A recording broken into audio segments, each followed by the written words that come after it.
billions of dollars. Amazingly, the fossil fuel industry wants Big Brother now to march in and stop the free market from responding to the climate crisis that the carbon kings created. I hope that we will bring in this process, Mr. Chairman, real business people and other private asset managers and investment advisors to testify about how outrageous and indefensible it is to assault the free market in this way. It's clear that honest American businesses are not buying the propaganda of climate denialism.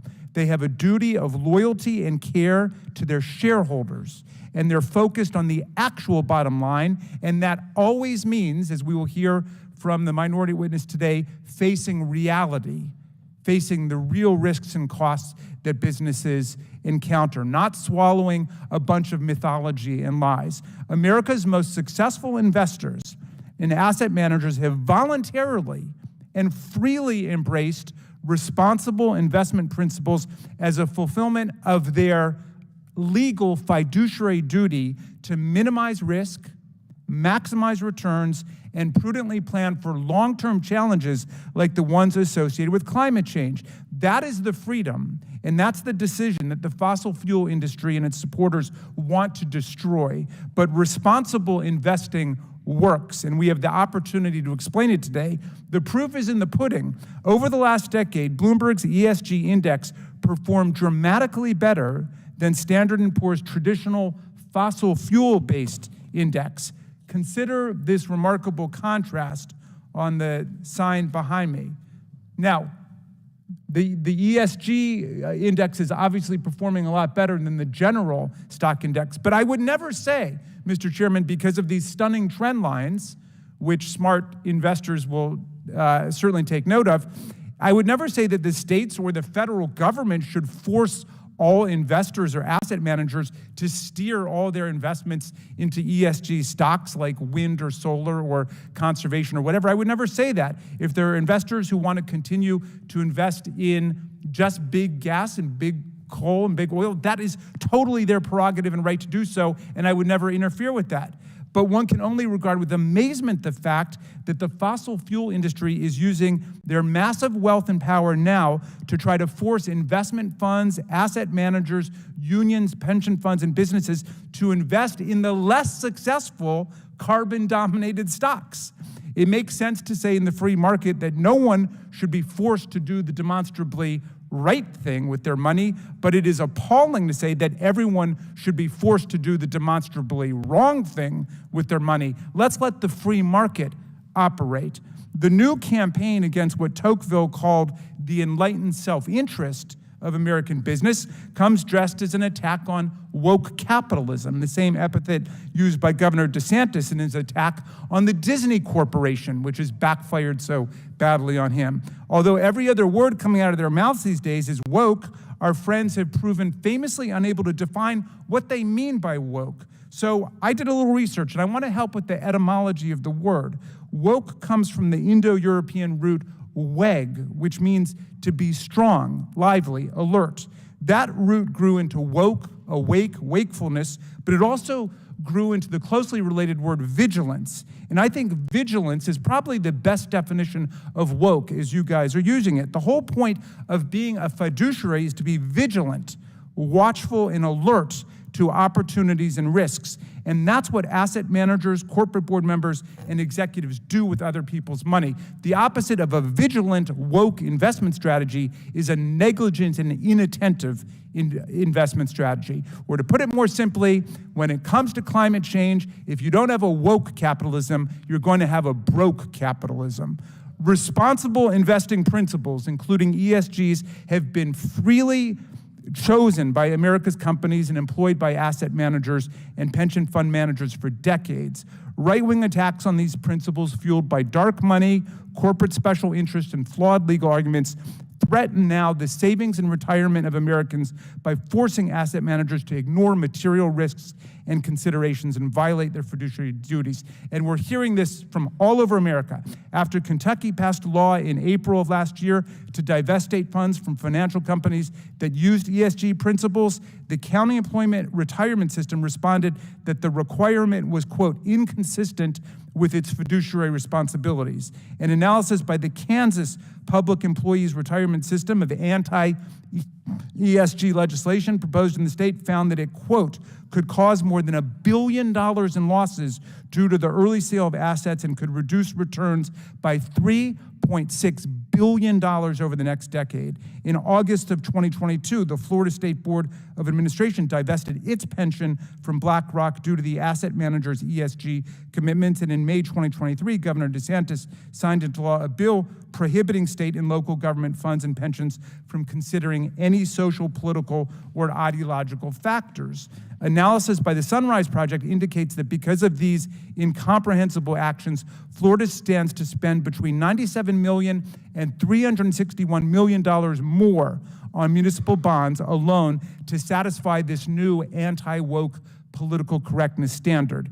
These anti-ESG laws threaten American retirements, especially those of public workers like teachers and firefighters and librarians. At the end of the day, the only way for asset managers to meet their fiduciary duties is to allow them the freedom to invest, focusing on what will provide the greatest return for their beneficiaries that they have a fiduciary duty to. Even if you favor as a personal financial strategy exclusive investment in oil and coal, you should not be interfering with the rights of others to make other decisions, especially when their decisions have been yielding significantly higher returns. Thank you, Mr. Chairman. I yield back.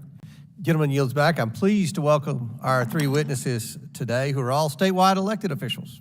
But first, I yield to the gentleman from Alabama, Mr. Palmer, to introduce his good friend and our very first witness. Thank you, Mr. Chairman. I'm very pleased to welcome Steve Marshall, Alabama's 48th Attorney General. Attorney General Marshall has done an excellent job as Alabama's AG. He is so well esteemed that virtually every district attorney in Alabama attended his inauguration. And it's been a privilege, a personal privilege, to have worked with Attorney General Marshall on some issues involving state and federal interest. I would like to also recognize a former colleague of mine, Catherine Robertson, who is the Deputy Attorney General of the state of Alabama, in attendance today. And Attorney General Marshall, welcome to the Oversight Committee, and we look forward to your testimony. I yield back. Gentleman yields back. Next, Attorney General Sean Reyes. All right, it takes me a minute. Thank you. Was appointed by the governor to serve the people of Utah as Attorney General in 2013. He was then elected in 2014 and has since been reelected twice. Our third witness is Treasurer Michael Frericks. Mr. Frericks first elected as the 74th Treasurer of the state of Illinois in 2015 and is now in his third term in office. I look forward to hearing from Attorneys General Reyes and Marshall, as well as Treasurer Frericks, on their experiences with ESG investment strategies. Pursuant to Committee Rule 9G, the witnesses will please stand and raise their right hands. Do you solemnly swear or affirm that the testimony you are about to give is the truth, the whole truth, and nothing but the truth, so help you God? Let the record show that the witnesses all answered in the affirmative. Now we'll begin with opening statements, and we'll begin with General Marshall. Chairman Comer, Ranking Member Raskin, and members of the committee, thank you for the opportunity to be here today. My name is Steve Marshall, and it's my honor to serve as Attorney General for the state of Alabama. Alabama law, like the laws of many states, empowers me to represent the state's interests in court and to enforce the state's consumer protection laws. ESG poses unique challenges to Alabama's energy consumers, as well as many of our state's leading industries, like steel, iron, coal, agriculture, timber, and oil and gas. But it's bigger than just Alabama. ESG is a clear and present danger to consumers and to our democracy. An unelected cabal of global elites is using ESG to hijack our capitalist system, capture corporations, and threaten hard-earned dollars of American workers. Since President Trump's election, the global elites have formed at least 10 alliances dedicated to implementing radical ESG plans. These alliances threaten consumers by limiting output, raising prices, risking retirement funds, and creating anti-competitive conduct. They also undermine our system of government because unelected elites are making policy decisions outside of democratic processes. Groups like Climate Action 100 and Net Zero Banking Alliance require their members to coordinate on business activity to meet ESG standards not otherwise required by law. This private coordination is designed to accomplish what could not be done through normal democratic processes or the free market. ESG requires companies to forego otherwise profitable economic transactions to achieve woke social policy. These global alliances hurt consumers by breaching fiduciary duties.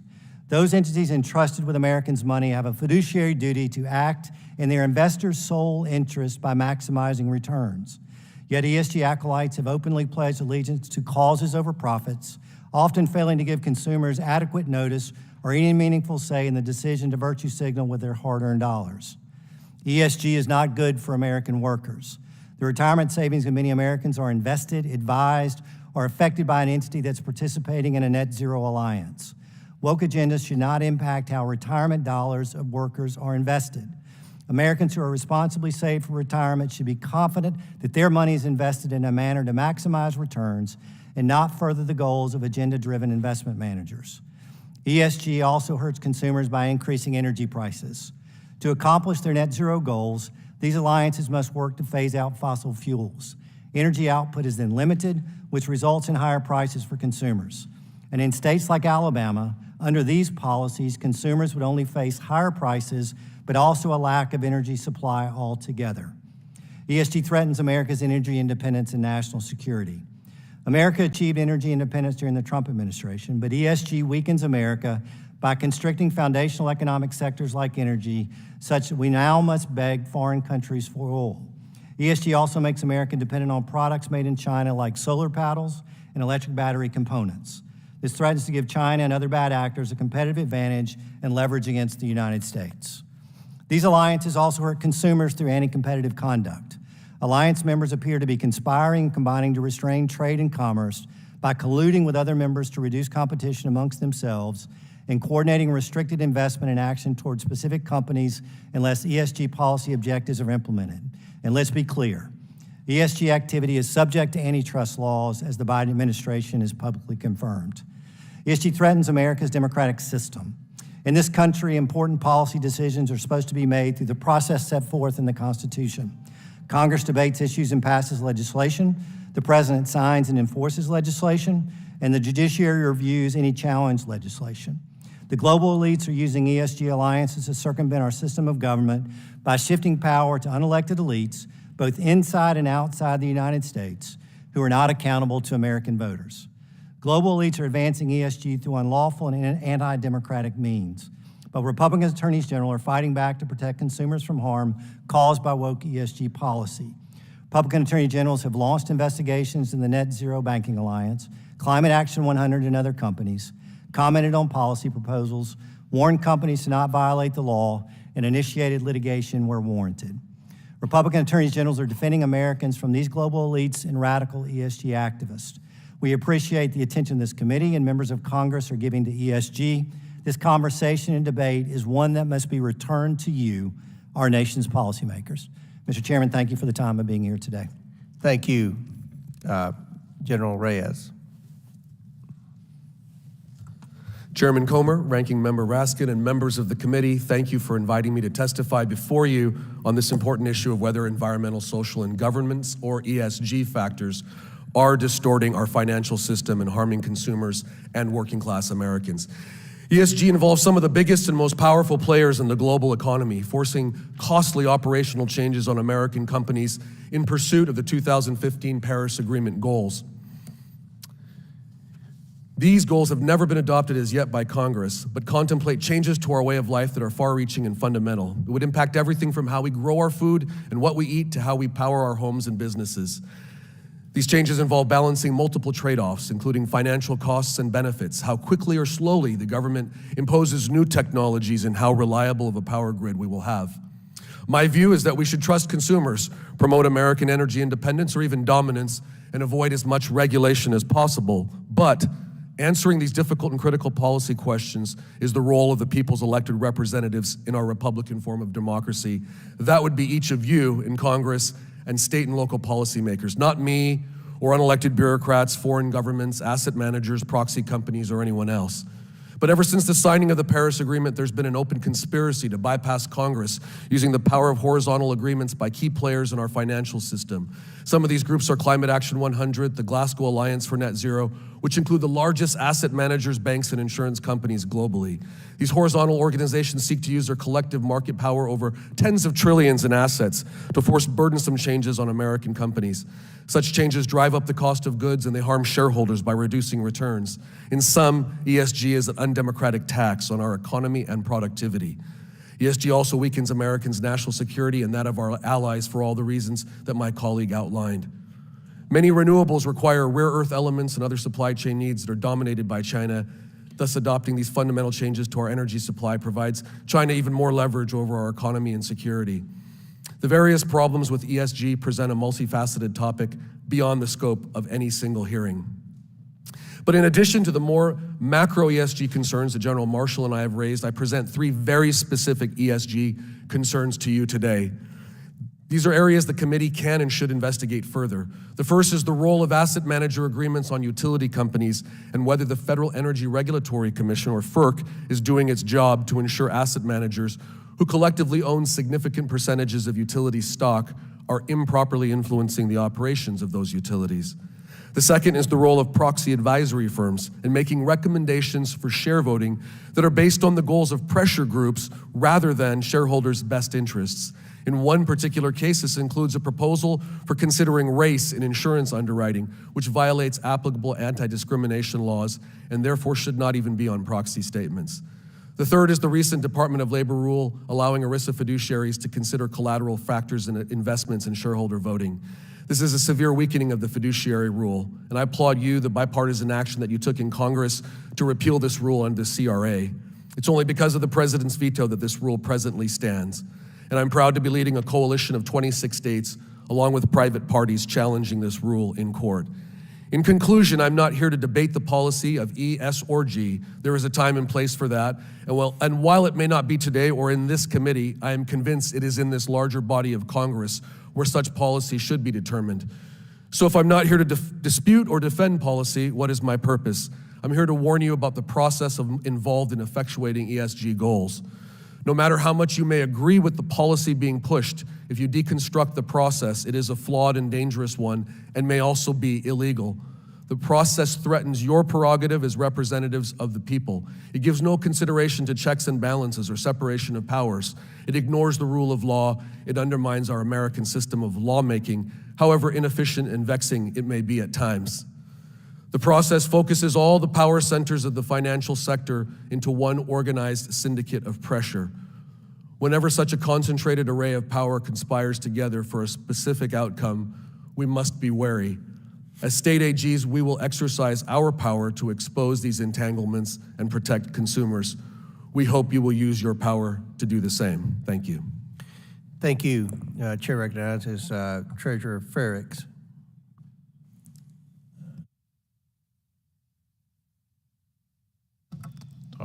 Thank you very much. Good morning, Chairman Comer. Good morning, Ranking Member Raskin and members of the committee. My name is Michael Frerichs, and I am the Illinois State Treasurer.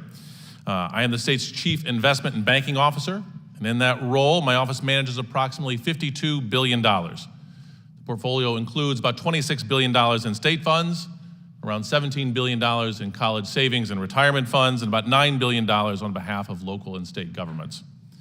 I also serve as a trustee of the Illinois State Board of Investment, which manages approximately $28 billion in pension assets on behalf of about 230,000 beneficiaries.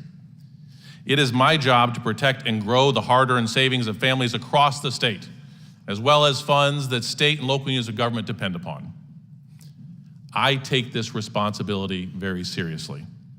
Whether it's the single mom trying to save for her kid's college tuition, or the town financing new schools, I know they are trusting the Treasurer's office to grow returns on those funds over the long term and ensure that they have the money they need in the meantime. I am tasked with investing not just for the next quarter, but with the goal of maximizing returns over the next quarter century. This is what brought me here today. We are witnessing a widespread, highly coordinated, politically motivated attack on investors and the hardworking people they serve.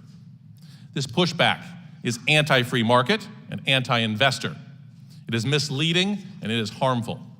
It harms retirement savers, pensioners, working people, businesses, and it harms America. This coordinated campaign is focused on ESG investing. Most people don't know what ESG is. ESG is data. ESG is simply additional information that investment professionals use to assess risk and return prospects. It is about value, not about values. In order to maximize returns, an investor must be able to manage and mitigate risk.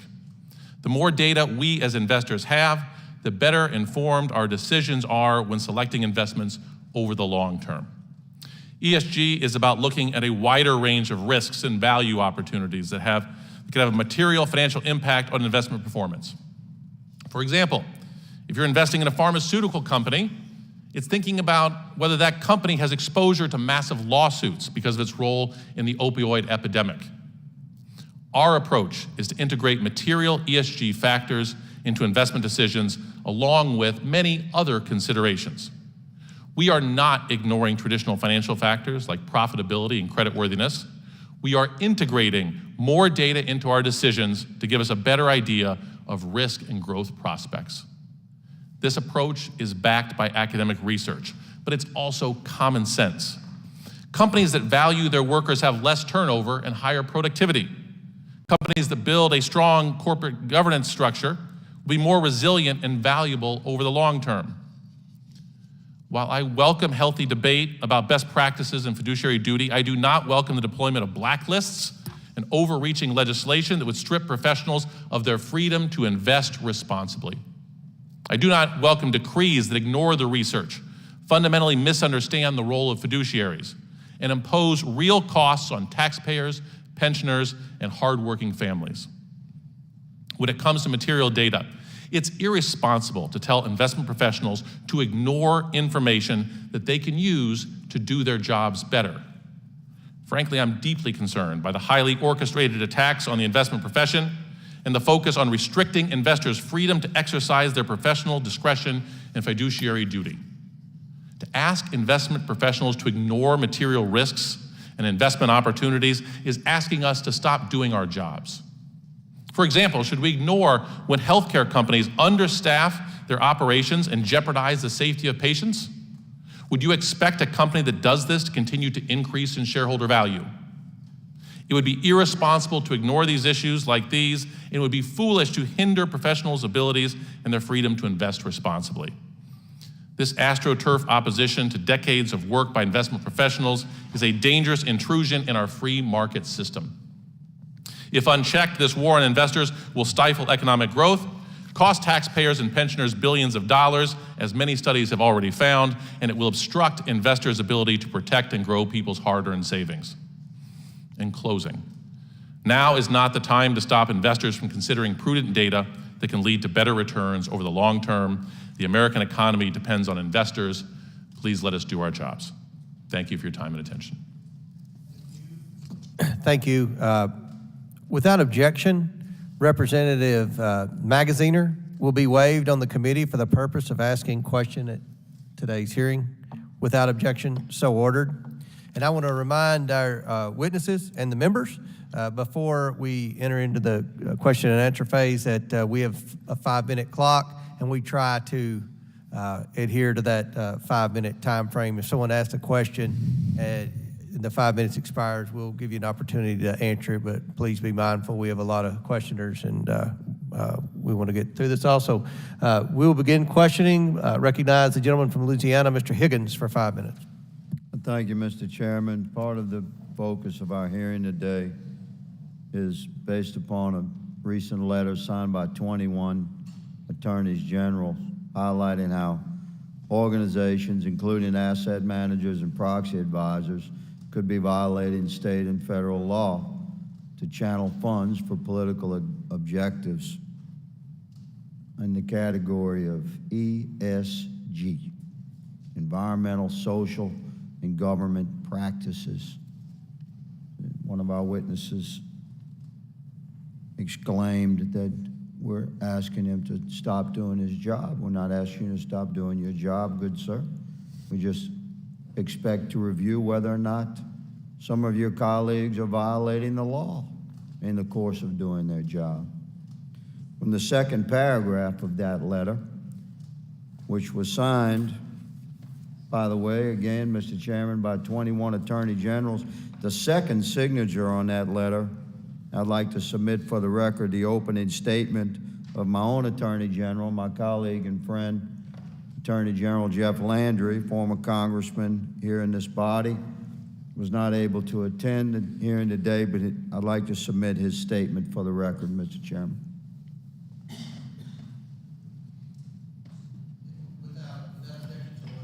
Thank you, Mr. Chairman. From the second paragraph of the letter signed by so many of our attorneys general addressing asset managers, said these companies are some of the largest asset managers in the United States. It's important for the American people watching to grasp this.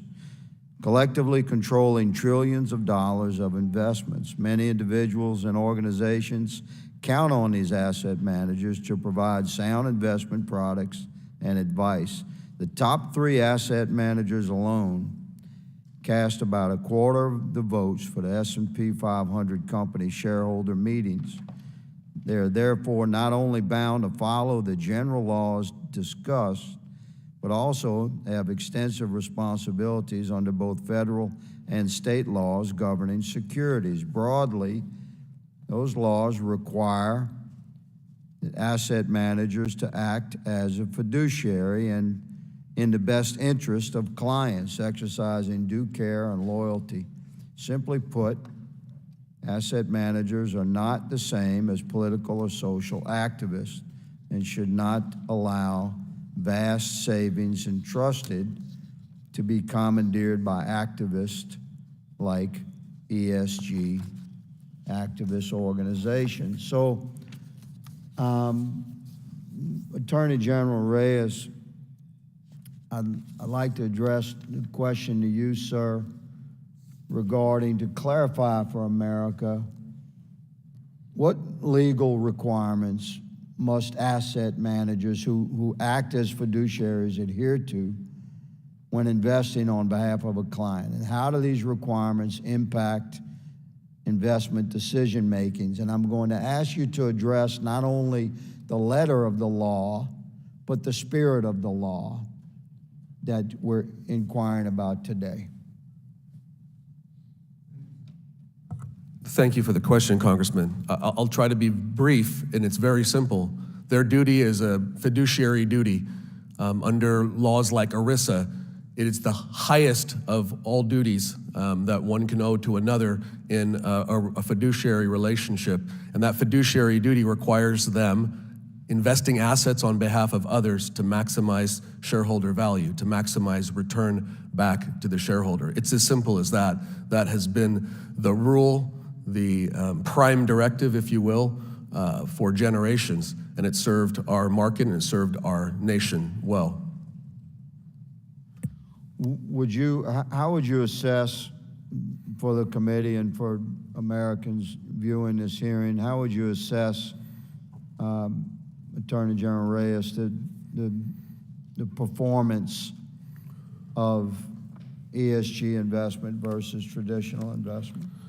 I believe there are a number of studies that show that ESG funds have globally underperformed. So my data contradicts the data that we saw earlier from the ranking member.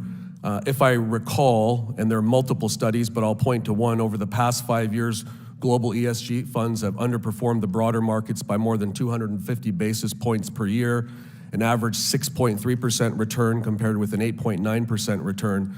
So in other words, an investor who put $10,000 into an average global ESG fund in 2017 would have about $13,500 today, compared with $15,250 investment in the broader market. So that's one example from one study or some market research that demonstrates that ESG is not necessarily a good bet, and that asset managers should, again, be investing in the best interests of their beneficiaries or the shareholders, not for a prescribed outcome that's dictated by these horizontal agreements and pushed and pressured by organizations like NZAM and Climate Action 100. I thank General Reyes for his clarification there. Mr. Chairman, I yield. Gentleman yields back. Chair recognizes the ranking member. Thank you, Mr. Chairman. Mr. Frericks, you said that ESG is data. And some people call it ESG, some people call it responsible investing, some people just call it exercise of fiduciary obligations. But in any event, you're saying what's under attack is data. How could more data hurt? More data cannot hurt. More data is what we need as investors to make good decisions. I liken this to these attacks to states that would prescribe asset managers or proxy advisors providing this data for us is to making us pick a fantasy football team without knowing the players' weights, their injury status, their track record. You can't make good decisions without useful, pertinent information. And that's what ESG is. Go into a time machine for a second, if you could. How does your job differ from someone who was the treasurer of Illinois 50 years ago? I mean, back in those days, it seemed like it'd be simple if you were trying to do the valuation for an auto company. How many autos are pumped out every year and number of man hours that go into and so on. How is the valuation of companies different today in 2023 than it was 50 years ago? The nature of value in the S&P 500 has changed dramatically over the last 50 years. If you look back in the early 1970s, it was probably somewhere between 75 to 80% of the total value of the S&P 500 was intangible assets. Things like cars, things like paper, things like pencils. And you could do an analysis, financial analysis, how many acres of forest you have under contract, and you could see how many cars and pencils you could produce, and you could reach a value. Today, the S&P 500 has about 80% of the value in things like brands, intellectual property. And those things are subject to different risks than those companies 50 years ago. We are just trying to guard against those risks. A company like Google is not worth how much it is today because of the number of petaflops of data they have. It's based on their reputation. Apple is not worth $1 trillion because of the number of iPhones they sell, but because of their reputation. And those are susceptible to social and governance risks. Well, you know, some of the disagreement here is about facts, and I appreciate what Attorney General Reyes just said. He made the claim that the ESG informed investments do more poorly than the Standard & Poor's General. Our data is completely different from that, showing that it's been overperforming. I'd like your comments on that, but then I'd like you to comment on this. Let's say Utah sees it differently than Illinois. Is there any problem with you pursuing the investment strategy you want and Utah pursuing the investment strategy they want? Investing is not easy. Some people want to put more work into it than others. If someone doesn't want to look at this data, that's fine.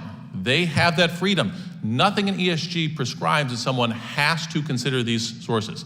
I would say they would be not fulfilling their fiduciary duty if they didn't, but they had that right to. And I would cite other studies like a New York study, Stern School of Business, a recent meta-study, which is a statistical analysis that combines the results of multiple academic studies. Looked at 245 individual studies on ESG and financial performance. The study found a positive relationship between ESG and financial performance for 58% of those studies. Only 8% showed a negative relationship. You can pick and choose. Any investment strategy will have quarters where it performs better than others. You can pick and choose, but over time, ESG has been a good set of data to help us make better investment And you make that judgment as a financial expert who has a fiduciary duty to everybody in Illinois, right? I have a fiduciary duty to the beneficiaries of those pension funds, the beneficiaries of those college savings funds. I don't have a fiduciary duty to the oil and gas industry. But you've got a fiduciary duty to maximize the returns, and what you're saying is you want more information. Like somebody says, this Purdue company just got 57% in the last quarter, invest in Purdue.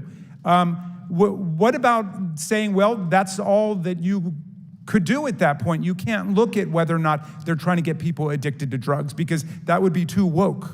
That was exactly what happened with Purdue Pharma. If you looked at their financial returns, they showed themselves to be a very profitable company.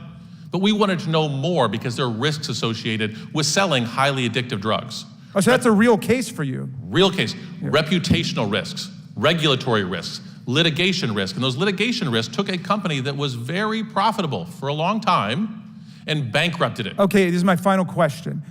Why shouldn't Congress say, well, you know what? We're the House of Representatives, the anti-ESG people, we're in control. We're going to stop states like Illinois from looking at all the data. What's wrong with that? Well, that is what some states are doing, and it is costing those states not insignificant amounts of money. You pointed out some of those. The state of Indiana, their pension system said it's going to cost an additional $6.7 billion to comply with their anti-ESG law. The state of Kansas, it's about $3.6 billion. The state of Kentucky, the Kentucky pension system, said if forced to comply with their state's anti-ESG law, they would not be following their fiduciary. They would rather be broke than woke. I yield back to you, Mr. Chairman. Chair recognizes Mr. Gosar of Arizona for 5 minutes. Attorney General Reyes, you just heard the comment about science. This is about data. Can you dispute that? Thank you. A couple of things I want to comment on. I think my colleague mentioned that more data is all good, right? And that more data cannot hurt. I disagree with that because I think there can be bad data if it distracts or in some cases even distorts the import and the focus of what fiduciaries should be solely laser focused on. If it's not benign data, I'll give you an example. Standard & Poor's issued ESG indicators alongside the creditworthiness for states. In a state like Utah that has a AAA credit rating, the Standard & Poor's would point out in one instance the issue of drought without taking into consideration a whole other host of mitigating factors that Utah has, anti-drought measures. By itself and without the context, Standard & Poor's all of a sudden makes it look like the most important factor is not Utah's creditworthiness over a long history, a AAA credit rating, but one particular factor of drought. And in that instance, it illustrates my point of distortion. My colleague used the fantasy football analogy, and all data is good data, I guess, in kind of a Moneyball sense. Again, I would take issue with that. And to use football as an example, if all of a sudden we started crowning the Super Bowl champion, not by who scored the most points in the game, but by who had the most green arena or who had the most environmentally friendly equipment, I think that data would be destructive. I think that's something that is not necessarily the indicator that we're looking for. And in this instance, again, I want to point out that we're contesting the process, and you can have all the data in the world, but when that data is driven to one particular outcome, and it's predetermined outcome, and then there is a cabal of players who are all pushing towards that one outcome, then the data is just window dressing to achieve that particular outcome. It's manipulated. Would you give me that? Yeah, I want to quote from NZAM, which is has 59 trillion AUM, assets under management, and this commitment is that it's consistent. It's ambition for all assets under management to achieve net zero emissions by 2050 or sooner. That's all of their assets, and it says this. The transition to net zero will be the biggest transformation in economic history. Our industry's ability to drive the transition to net zero is extremely powerful. Without our industry on board, the goals set out in the Paris Agreement will be difficult to meet. Again, and I could read chapter and verse of many other public statements like this. This just demonstrates the concerted effort by all of these organizations to push a particular outcome, regardless of what the data may or may not. Now, I'm going to cite a quote. BlackRock's former CIO for sustainable investment even said in an article for Medium in 2021 that ESG investing, quote, provided for the opportunity for a bump in what were otherwise plummeting fees as competition had grown in recent years. So maybe if we looked at this, maybe if we went back to the Fisher investment. Fisher investment says when our clients do better, we do better, instead of having these commissions on here. Do you think that's an opportunity to get things right? I definitely think that's an opportunity, Congressman, and let me also mention something that was said. Just because it's not mandated, I think that was a reference, this data, you're not forced to look at it. Just because it's not mandated does not make it any more legal. If it's allowed, again, it's data that distracts from a fiduciary's sole responsibility to maximize shareholder value. I got one more thing. You brought up FERC in regards to energy. So are you aware that we were dangerously close to having a nationwide blackout earlier this year? And what did that play in that investment portfolio in regards to where we get our energy, intermittent versus baseload energy? That's what several FERC commissioners testified to just last week in a Senate hearing, Congressman, that efforts to transition to cleaner energy is happening so fast, too fast, that it would have catastrophic effects on reliability and security of our electric grid. We're actually outpushing our science. And you have to have dependable science that is peer-reviewed and is repeatable. So thank you very much. I yield back. Gentleman yields back. Chair recognizes Ms. Ocasio-Cortez from New York for 5 minutes. Thank you. Thank you very much, Mr. Chair. Mr. Frerichs, if you had to describe your job to a layperson, how would you describe it in one or two sentences? I'm the Chief Investment Officer. My job is to maximize returns for the state of Illinois and our beneficiaries. And your beneficiaries are the citizens and folks who reside in the state of Illinois, correct? To the citizens of the state, they're the participants in college savings plans and retirement savings plans and retiree pensioners. So everyday people saving for college, saving for retirement, and who really just want to make sure they can put their dollar in a long-term investment that is stable, correct? Most of these people put their money in and they expect not to look at the next quarter, but we look at the next quarter century. And that's a distinction between what we see sometimes on Wall Street or in other types of short-term investment, where you really just want to look at what's going to make you money by the end of the year or in the end of a quarter, correct? Frequently, a CEO might be motivated by a bonus trying to hit a point for the next quarterly profit report, but we want to make sure they're putting the company on a sustainable path to be profitable for the next 10 or 20 years, because that's what families saving for college and people saving for retirement care. And in the course of your work, have you noticed that short-term profit-seeking behavior is not always consistent with long-term returns for everyday people? Correctly, the example we used with Purdue Pharma, when they sold highly addictive drugs to Americans, they made money hand over fist. It's a great business model to sell an addictive drug to someone. But until when those people start dying off, their relatives engage in class action lawsuits that sank that company. Or you can have a railroad company that determined we can make more money by cutting staff by 30%. We can add more cars to the rail to make more money. And we don't spend time moving the cars around to distribute load.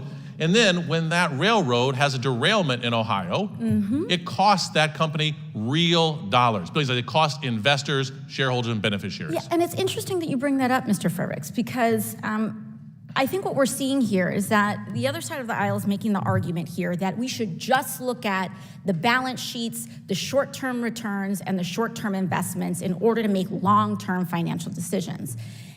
But the irony of that is that this committee right now and in the past has been charged with investigating companies that have abused the public by deliberately leaving critical information off those balance sheets.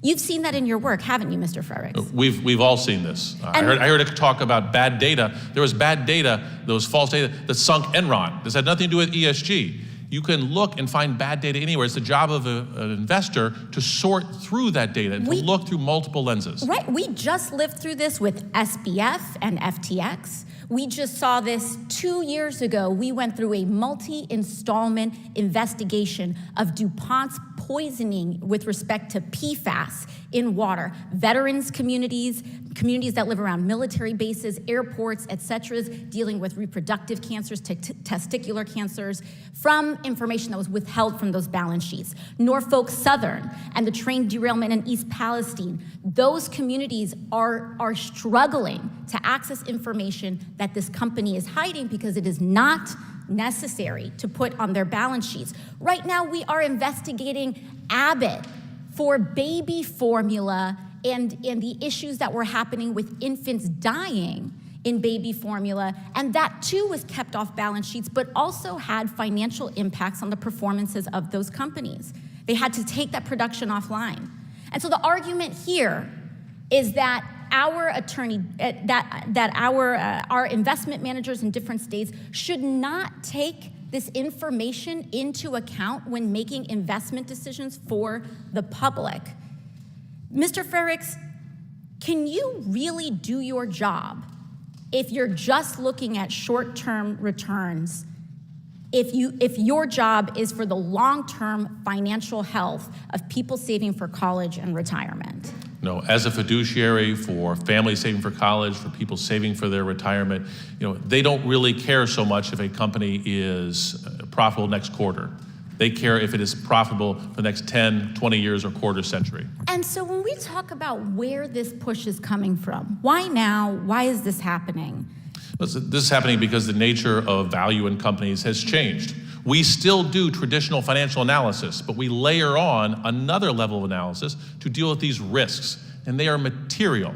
They may deal with human capital, they may deal with workers, they may deal with the environment, but they have real-world consequences on the bottom line of these corporations, and if we don't have access to that information, it's like investing with a blindfold on. Thank you very much, and I yield back. Gentlelady yields back. Chair recognizes Mr. Armstrong from North Dakota for 5 minutes. Thank you, Mr. Chairman. A lot of the testimony brings up many of the problems of ESG in the world of finance. Americans rely on a sophisticated financial investment system every day to plan for their future. Yet the complexities of this system allow ESG causes to take precedence over most important thing of all, which is the bottom dollar. The purpose of investments is to grow our financial security, not shrink it. As you and my colleagues have pointed out, investment in ESG funds does not bring higher returns. I would like to focus a little bit on the understanding of what duties proxy advisories currently have and how Congress can actually ensure economic interests legally take precedent. I got the two different sides of glasses, so. Mr. Marshall, in a few sentences, can you talk to me a little bit and define how proxy advisors and proxy voting? Well, you've seen my colleagues reach out to the two proxy advisor firms to be very critical of the nature of how they do business. Really, what I think much of the fundamental discussion that we're having today is what is a fiduciary? And what is that fiduciary responsibility to those hard-earned Americans who have given their money to be invested? One of the things that is clear is that proxy advisors are acting outside of the directive of those particular investors, but instead are making their own independent value judgments about how they vote with regard to certain shareholder initiatives. Clearly, they are connected through various alliances to not only deal with global energy policy, but also a set of preferred societal values. And when we see various shareholder initiatives around issues that don't relate to the bottom line, don't relate to the return for those particular investors, but instead purport to be a political agenda, then they're acting outside of the scope of their responsibility and breaching their fiduciary duties. Mr. Reyes, what is robo-voting? How does it magnify the power of proxy advisor recommendations? And should Congress consider restricting its use? Robo-voting, automatic voting has given even more power to the proxy advisor duopoly that is ISS and Glass Lewis. That is part of what we would ask you, Congressman, to look at with regard to proxy voting. The market for proxy advisory firms, as I mentioned and General Martian mentioned, is dominated by two players, Institutional Shareholder Services, ISS, and Glass Lewis, and their combined market share is approximately 97%. So you're looking at predominant market players who influence many of the institutional advisors and asset managers for whom they provide supposedly objective advice for. A study has shown, though, that a significant number of institutional investors simply follow the voting advice of proxy voters. This is like automatic straight ticket voting. It's common sense that proxy advisory firms should focus on providing objective advice related to maximizing value of shares in the companies that are the subject of shareholder proposals and board of director elections. Unfortunately, for these two particular advisors, they again have very public purposeful statements about what their end goals and objectives are, including retiring coal plants, including transitioning away from fossil fuels and getting to net zero Paris 2015 goals. It's difficult to see and to imagine that they can be entirely neutral and provide objective opinions for those for whom they're serving when they have such strongly stated goals and when they start every shareholder vote. I think one estimate was they have 38% or so of the votes already locked in, and so it's very difficult to overcome their predisposed decision-making process. So those are all issues that we would like for you to take up in a further hearing with regard to proxy voting.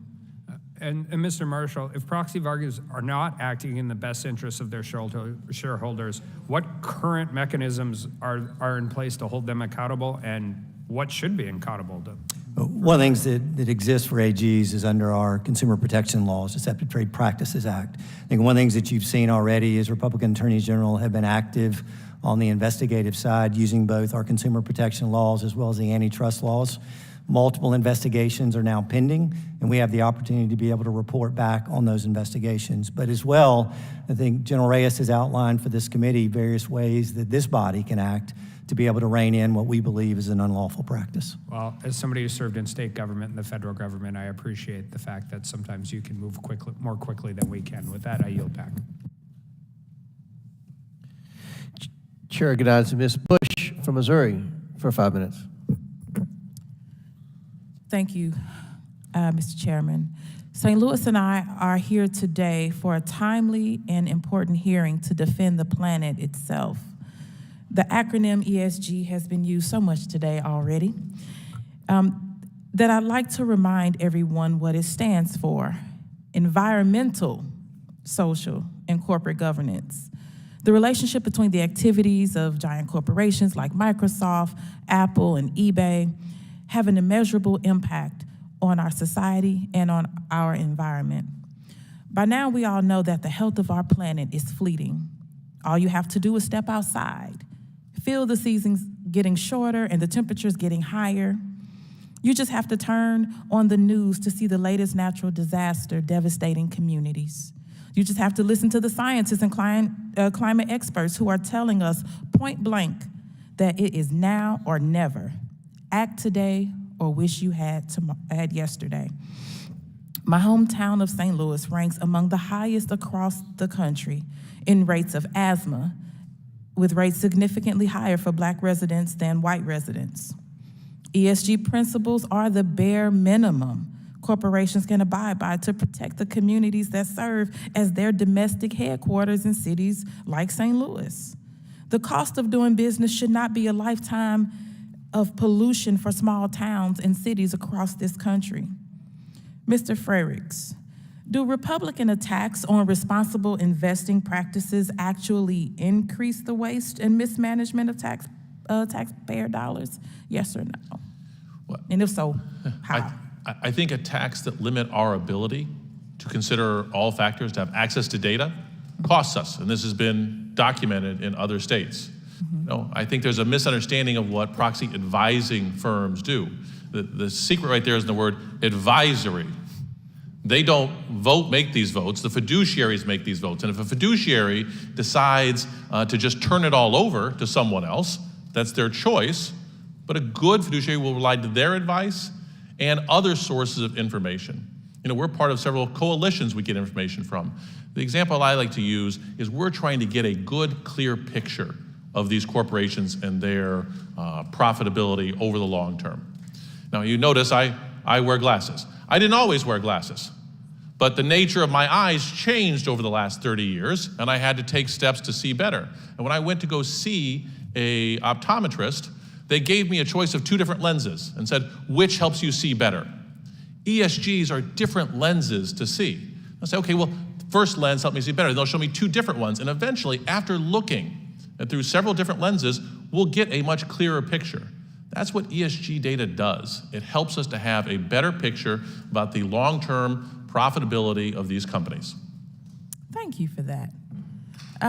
I asked unanimous consent to submit into the record a study by Wharton Business School professor Daniel Garrett and the Federal Reserve economist Ivan Ivanov on the cost of the 2021 Texas law to limit responsible investing. Without objection, so ordered. Thank you. Mr. Frerichs, could you briefly summarize the findings of this analysis for us? Yeah, back in 2021, the state of Texas passed legislation limiting the number of firms they could use for debt issuance. And because they limited some of the largest debt issuers, there was less competition. I find this difficult that I'm the one defending the free market and the ability to have competition and access to data and for shareholders to have rights. Because I think I heard earlier someone mention that asset owners who own utility stocks are telling them what to do, as if that's a bad thing. They are owners of these companies. What they found is by limiting competition, it was costing the taxpayers of the state of Texas an additional $300 to $500 million a year. Thank you for lending your expertise. Strong labor unions like SEIU and AFL-CIO have fought long and hard to ensure large corporations and bad actors are being held responsible for harming workers. Workers should be able to determine if their state pension funds are being invested responsibly, and ESG principles are an important first step. Now, unions are on the front lines of the fight to hold corporations accountable for their continued pollution of our communities, whether fighting for paid sick leave, livable wages, workplace safety standards, and now ESG principles. We must support strong government regulations and oversight into all activities of large corporations. The federal government has an obligation to provide resources and solutions to the climate crisis at every opportunity. Congress must ensure that with each piece of legislation we put forward that there is some component to it that addresses the climate crisis. Thank you, and I yield back. Chair recognizes Mr. Gruffin from Wisconsin for 5 minutes. Sure. Mr. Marshall, can you give some examples of decisions that a business would be kind of muscled into doing because of strong ESG sort of policies being implemented by, say, major pension funds? Let me just speak to specific examples in Alabama that we have concerns about. The agriculture industry is obviously very important to us.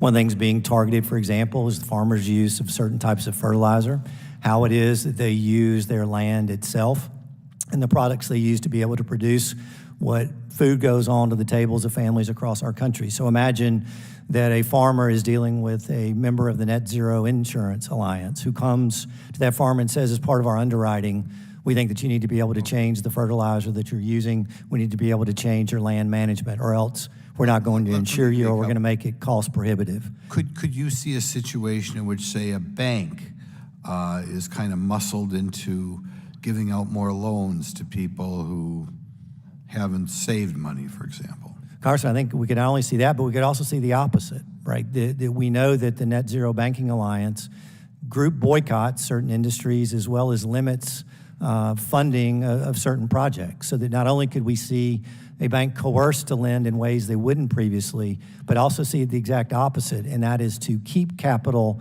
from other industries that are suddenly disfavored. Okay, and that could be both individuals who perhaps have saved a lot of money. Maybe we don't want to give them as loans as much. We know recently we've had situations on a nationwide level in which we try to penalize people who have down payments for things. Will this perhaps affect who people hire? Like right now, there's certain disfavored groups in our society. People don't like men. People don't like people European background, that sort of thing. Could this be something where you're encouraging businesses not to hire or promote people or have on their board of directors people from unfavored groups, by people who view people as a group and not as an individual? And also the concern about hostile workplace environments. So there's a great push by ESG proponents to have corporations take policy decisions about societal issues that are occurring today. And to the extent that you're an employee of a certain company that believe very differently than the public position that that corporation has taken as a result of being bullied by ESG proponents, then that concern would be whether or not that employee faces potential Could you harm. give me an example? Sure. Let's assume that a company's taken a position on the issue of abortion and said that they believe that abortion should be lawful, and yet there's fundamentally employees at that company that believe the exact opposite.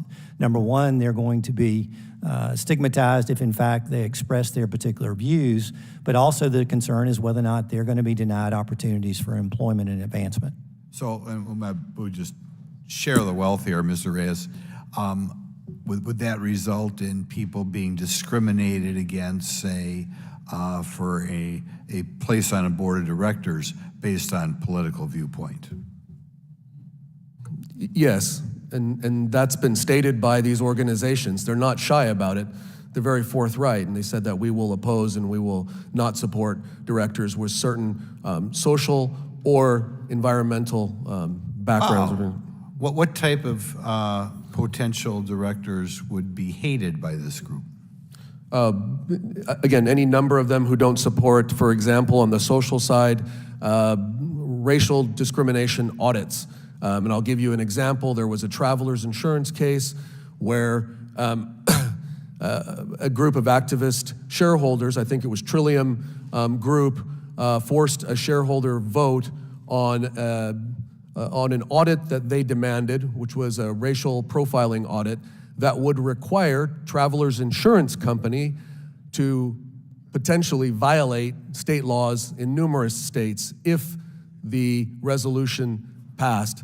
So these are the type of people who judge people by where their great-great-grandparents came from, and they... Yes, the irony of that is that what they were supporting actually violated anti-discrimination laws. So, wow. And as the result, companies may have to or will feel pressured to hire people based on these, I call it ancestral criteria. Is that right? I think that's a fair assumption, Congressman. Okay, thank you very much. Chair recognizes Ms. Stansberry from New Mexico for 5 minutes. Thank you, Mr. Chairman. As a social scientist who's worked on climate and sustainability issues for many years, in fact, all of my career, I actually welcome the discussion today on sustainable investing. As we know, it's crucial to the future of our planet and also our economy. But obviously, that's not what this hearing is actually about. I've watched and listened today and seen as this hearing has devolved into yet another crusade in the political culture wars. But I am disappointed, Mr. Chairman, to see the use of this committee's precious time to air yet another dark money-funded, conspiracy-laden attack on American freedom. But I'm surprised to see that in this case, it's an attack on the market itself. It's amazing to me to see the kinds of attacks we've seen on American freedom by the majority. Attacks on our bodies, banning books, and now we're talking about banning the way that businesses are able to invest their own capital in public bodies. But what's especially amazing about this is how radically out of touch it is with the American public. And in fact, what's particularly insane about these bans on ESG is how out of touch they are with voters themselves, including Republican voters. And Mr. Marshall, I know you've been at the forefront of this effort, but I want to ask you, are you aware that the majority of Americans and Republican voters are actually opposed to ESG restrictions? I can tell you that I've had multiple comments from individuals throughout my state, the 5 million almost Alabamians that I represent. Thank you, Mr. Marshall. I'm going to direct your attention to this chart behind me. A recent poll that was released in Politico shows that the vast majority of Americans are actually opposed to restrictions on ESG. In fact, 63% of American voters overall, and over 70% of Republican voters. 70% of Republican voters are actually opposed to restrictions on ESG. But it's not just the public, it's American businesses as well. Corporations, investment firms. Mr. Marshall, are you aware that the vast majority of American businesses are also opposed to these restrictions? Congressman, would you like me to be able to answer the first question that you asked me? Mr. Marshall, are you aware that the vast majority of American businesses are also opposed to these restrictions? I'm going to answer the first question that you cut me off on, which is Thank that you, as I've Mr. gone Marshall, around. in fact, Mr. Marshall, media outlets such as Fortune, Forbes, The Washington Post have recently published articles warning American investors about these attacks on ESG and explaining why they are bad for business. Now let's talk about why they're opposed. Because profitability fundamentally depends on risk management. And Mr. Freericks, you know this because you're an asset manager. And corporate America understands the real and significant risks posed by global climate change and the other social and environmental factors that are presented as part of ESG factors and data as they're presented in investing. So my question is, why on earth is the GOP waging a war on ESG, especially when it's so completely unpopular with American corporations, the market, investors, American voters? In fact, 19 states have actually moved under extreme governors and state officials to try to ban ESG investing. We're talking about legislation, executive orders, and the very lawsuit that we're here discussing today. So my question is, why is this happening?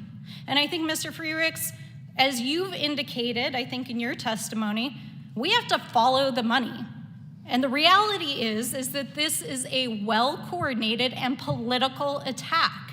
Is that not true, Mr. Freericks?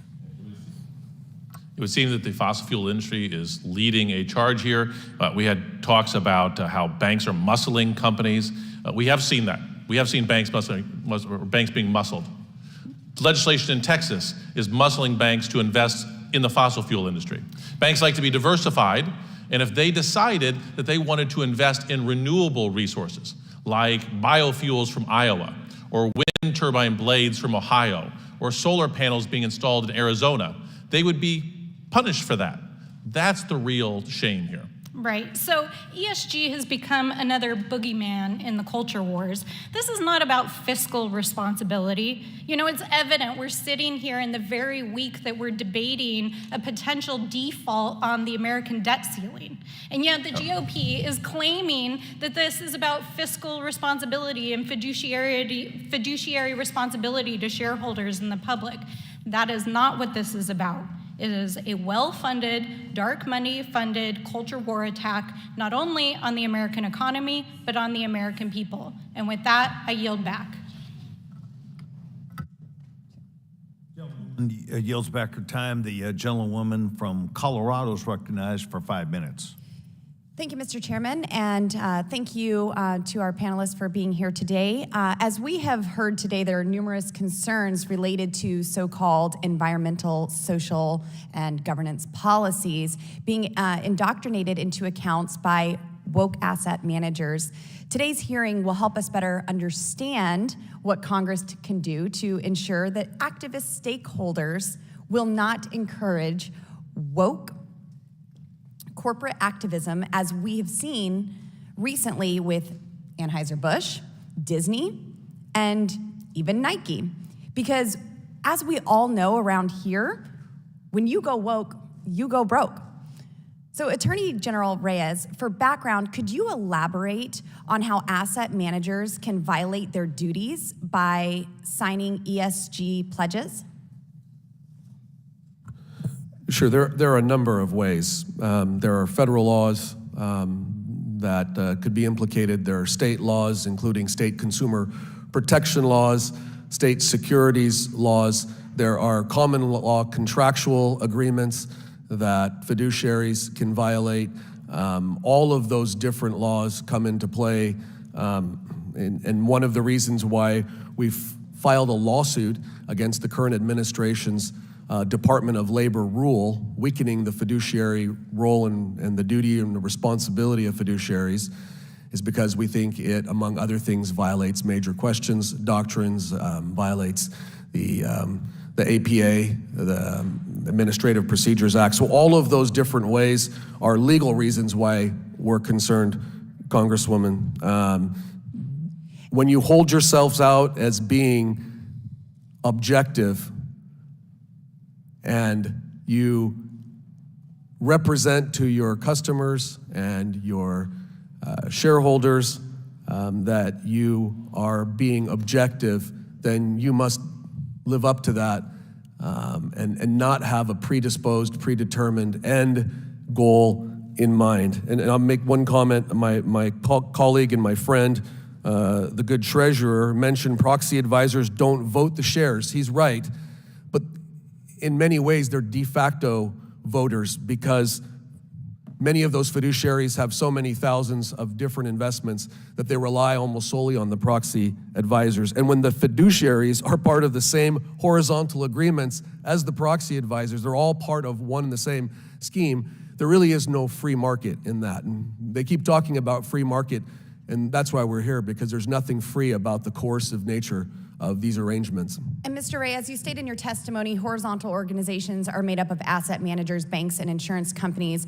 Now, I'm aware several state attorneys generals are investigating several of the net zero banking alliance groups, including JP Morgan Chase. What have those investigations found to date? Not ready to disclose all of our findings yet, but I will say comfortably enough that we are continuing our investigations, and we hope that you would... So Mr. Reyes, considering the Silicon Valley Bank has collapsed and JP Morgan Chase bought the bank, has there been any indication that there's been any involvement in ESG policies that there's been while reestablishing the bank?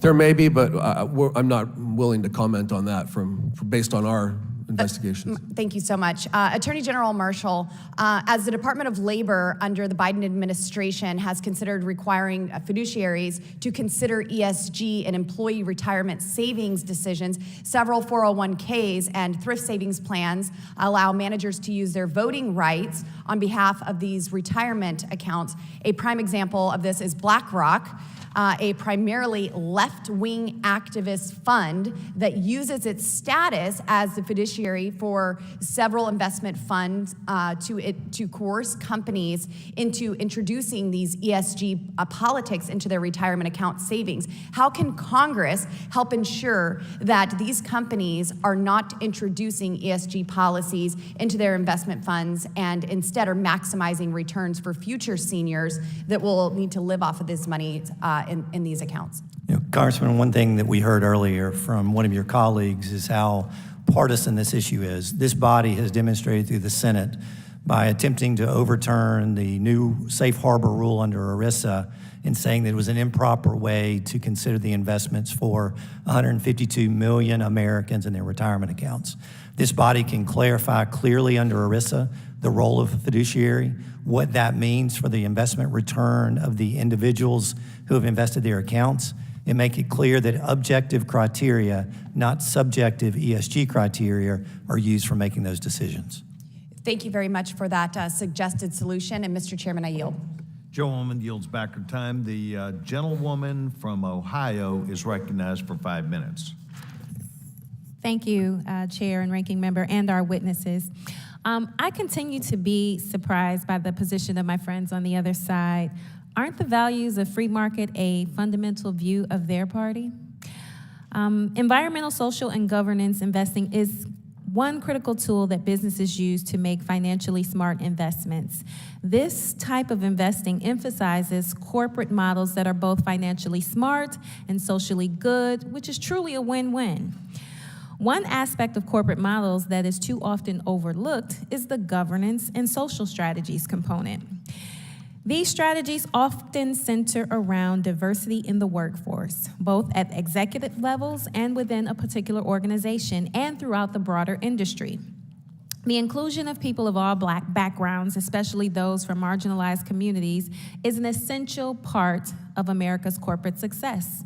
We thrive as a nation when every one of us is empowered and has an opportunity to succeed. Diverse voices at the table make companies stronger and their products, goods, and services more inclusive and effective. According to a 2019 McKinsey analysis, companies in the top quartile for ethnic diversity on executive teams were 36% more likely to have above average profitability. Another study showed that employees are 5.4% more likely to want to continue working at a diverse company. Clearly, businesses have a moral obligation as well as a financial incentive to make sure there is a seat at the table for historically marginalized groups. But there is still so much work to be done. So Secretary Marshall or Secretary Reyes, do you know what percent of the 5,403 board members of Fortune 500 companies are women of color? Congressman, I do not. No, ma'am. The answer is 7%. Moving on, this year, the Pew Research Center published a report on Black-owned businesses in the United States, which continue to face systemic structural barriers to equal opportunity, including lack of investment. I hope you all will have a chance to read it, and I ask unanimous consent that this be entered into the record. Without objection. Thank you so much. Secretary Marshall or Secretary Reyes, can you tell me the percentage of businesses nationwide that are Black-owned? Congressman, I cannot. No, ma'am. Black-owned businesses make up only 3% of classifiable companies, despite Black Americans making up 12.4% of the U.S. population. Mr. Frericks, in your experience as Illinois' top investor, how does diversity at all levels of a company help investors meet their fiduciary responsibilities and position themselves for success? Thank you very much for that question. The research has been fairly clear. And this is not by a left-wing organization. McKinsey is not a left-wing organization. That diversity is good for boards. I heard comments made earlier about discrimination against people from a certain ethnic background or race. There are still plenty of white men serving on corporate boards. The vast majority are. But research has shown that homogenous boards underperform diverse boards. And it's not just the research, it's common sense. If you bring people from the same backgrounds, the same educational schools, the same cultural backgrounds together, you're going to find a lot of groupthink. A good board does well when there is discussion and back and forth and differences of opinions. And so diverse boards reduce groupthink and produce better results. Thank you. And I would say that that answer demonstrates the need for increased diversity, both within individual corporations and throughout the broader business sector. Yet, unfortunately, punishing companies for these private corporate choices has become an element of the Republican platform from DC to Disney. While historically marginalized communities continue to face unique economic barriers, Republicans oppose corporate freedom to implement strategies for social investment, which even benefits the bottom line. In fact, the Republican platform appears to center around taking away choice, the choice to promote diversity, equity, and inclusion, the choice of a woman to have control over her own body, and the choice to read a book and live without the fear of gun violence. I urge my friends on the other side of the aisle to reconsider these misguided priorities. And with that, Mr. Chairman, I yield back. Gentlewoman yields back her time. The distinguished gentleman from South Carolina is recognized for 5 minutes. Thank you, Mr. Chairman. Thank you for having this hearing today. Thank you to our witnesses for your time. Under federal and state law, asset managers owe fiduciary duties to their clients. What does that mean? Well, it essentially means that they put their clients' interests first. This is a concept that is old as time. It's become increasingly clear, however, that asset managers may have violated that fiduciary duty, based on your findings, to their clients through signing radical ESG pledges. Attorney General Reyes and Attorney General Marshall, you and several other attorneys general, including Alan Wilson from South Carolina, penned a letter to 53 asset managers. In this letter, you said that state and federal laws require these asset managers to act as a fiduciary in the best interests of their clients and exercising due care and loyalty. So today I want to take a quick look at the history of fiduciary. Starting with the basics, the Bible quote says that no one can serve two masters. The Romans defined a fiduciary as a person holding the character of a trustee or character analogous of a trustee in respect to the trust and confidence involved in it and the scrupulous good faith and candor which it requires. The case of Keats versus Sanford, a 1727 English trust law, holds that a trustee owes a strict duty of loyalty and care so that there can never be any possibility of a conflict of interest under ERISA. A person who provides investment advice has that same fiduciary obligation to provide the advice in the sole interest of the plan participants. It's clear that the history of fiduciary is not a new concept. So why are these asset managers now struggling with that duty? When someone invests their money, they have the intention that this money will grow and that they will get a return on that investment. However, these asset managers are throwing money in support of ESG initiatives that are contrary to those who have those holdings. Attorney General Reyes and Attorney General Marshall, will asset managers be forced to choose between their legal duties to achieve financial returns and ESG policy goals, and can you outline that? I think clearly there is a conflict. And one of the things that I would identify previously is the role of pension funds in states. And we've had two of our attorneys general, both in the states of Kentucky and Louisiana, in examining the question of fiduciary duty, have concluded the consideration of ESG factors would in fact violate state law. The laws in Kentucky and Louisiana are very similar to the laws throughout our country, very similar to the way that this body has defined fiduciary under ERISA, and has identified that as the sole interest duty of loyalty.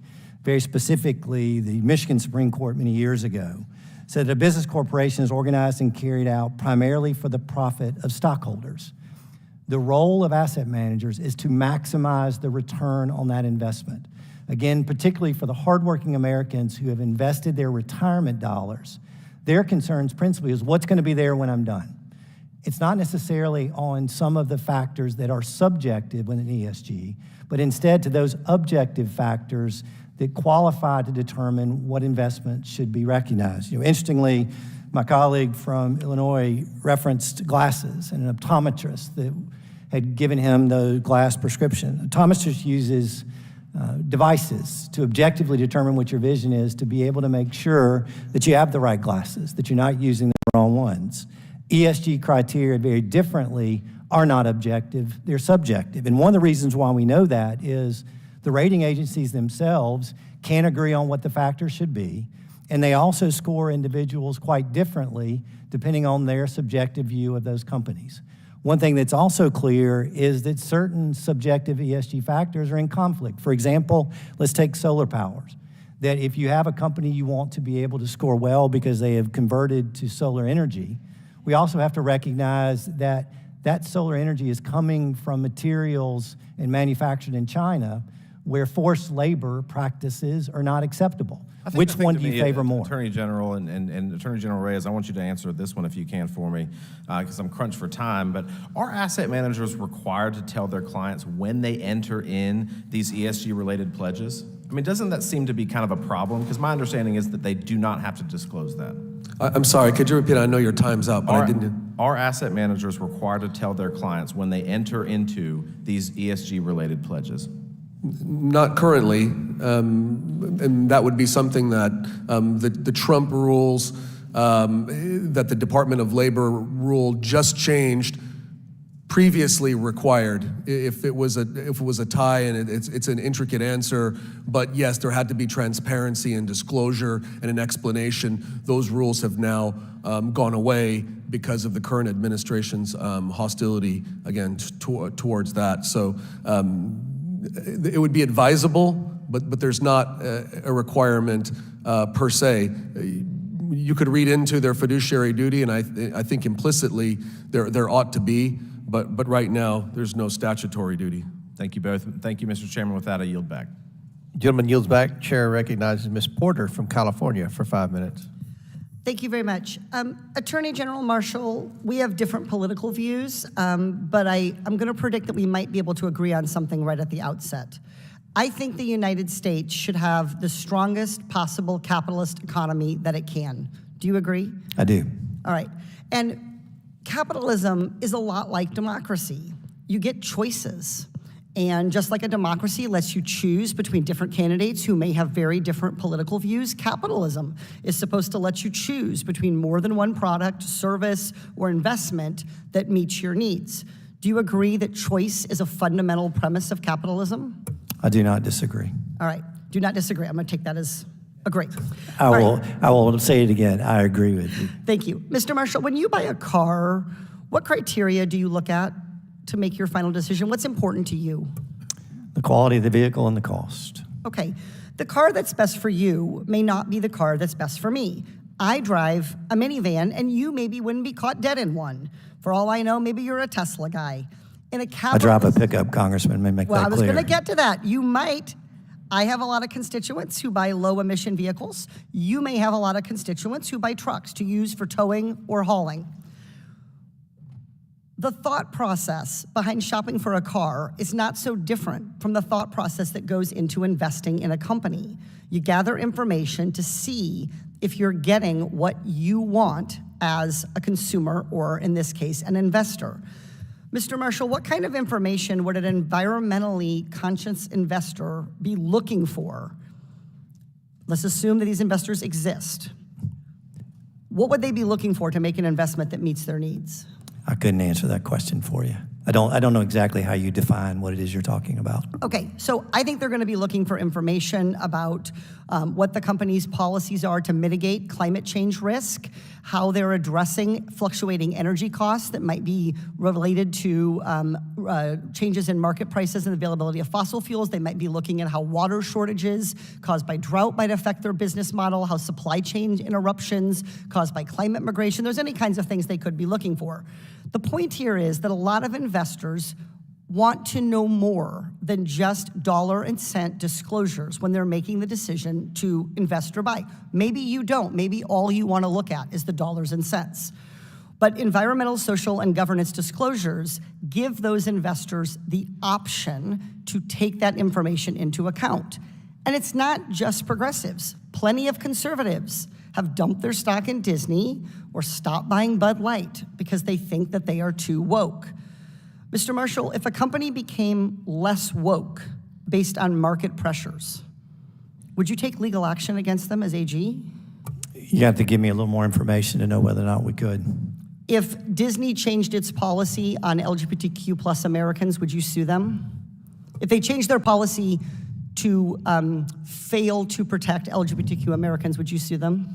I think the analysis for us would not necessarily be whether or not that individual company changed its policy. The question is whether or not they were compelled to do so for otherwise unlawful reasons. It's one of the reasons why you see currently that there are active antitrust investigations involving multiple players on the ESG front, including Climate Action 100 and the Net Zero Banking Alliance. Can I finish, please? Yep. Very quickly. And our evaluation there is whether or not their actions incur corporations to make decisions that otherwise wouldn't be appropriate for them to make. Okay, so let's break this down. It's very important to be clear with the American people. The Labor Department's rule does not impose a mandate. It permits fiduciaries to consider ESG standards if they believe those considerations are prudent in their decision-making and what the information is they want to provide investors. There's no mandate under the Department of Labor. And I think these antitrust concerns are at best misplaced. There is simply no evidence that there is a violation of the Sherman Act going on. There's no evidence that this is what's happening. It is up to each of these companies, to these initiatives are no different than other initiatives that corporations have that come together. These are private actors making their decision. It strains credulity for me to hear people suggest that BlackRock is some kind of leftist commie organization. For crying out loud, BlackRock is about delivering value, and in doing that, they are looking at a lot of different kinds of propositions about value, including good governance, including the effect that climate change may have on their bottom line. That's the whole point. This is about freedom. That's what we're talking about. Capitalism delivers freedom, and that happens when markets let people choose what they want. That's all that you're trying to block here. You're trying to block people from looking at disclosures that they find valuable. If they don't find them valuable, don't look at them. And I think capitalism is about choices. I heard you say you do too, so I hope you'll reconsider your policy. I yield back. If you want an opportunity to respond, we'll... Go bathroom break, Mrs. Chair recognizes Mr. Palmer for 5 minutes. Thank the chairman, and thank the witnesses for appearing today. Attorney General Marshall, Alabama's economy depends on robust industries of agriculture, timber, energy, auto manufacturing, aircraft manufacturing. How would the ESG initiatives potentially harm the state economy and impact consumers, not only in Alabama, but nationwide? I think first and foremost, Congressman, is on energy prices. If you look particularly what's driven inflation and what's hit Americans in the pocketbook, including Alabamians, it's been an increased cost of energy. Part of that attributable to decreased investment in what is currently producing the energy in our country itself. But beyond that, particularly, for example, within agriculture, is going to be the attack on agriculture as it relates to their responsibility, according to the left, for increased carbon emissions. Let's take, for example, our cattle industry. As you well know, that's a significant portion of our agricultural economy. We also know from data that cows themselves are the largest emitters of methane gas. And the question is going to be, do we find farmers discriminated against in their banking relationships? Do we see farmers discriminated against in other financial relationships that impact their ability to do their job? The reality is, Congressman, I don't think many in my state are ready to give up their hamburger. I don't think they're wanting to put tofu on their grill. The issue is whether or not we can produce the food products this country needs and to be able to do it in a way that we can make it affordable to Americans.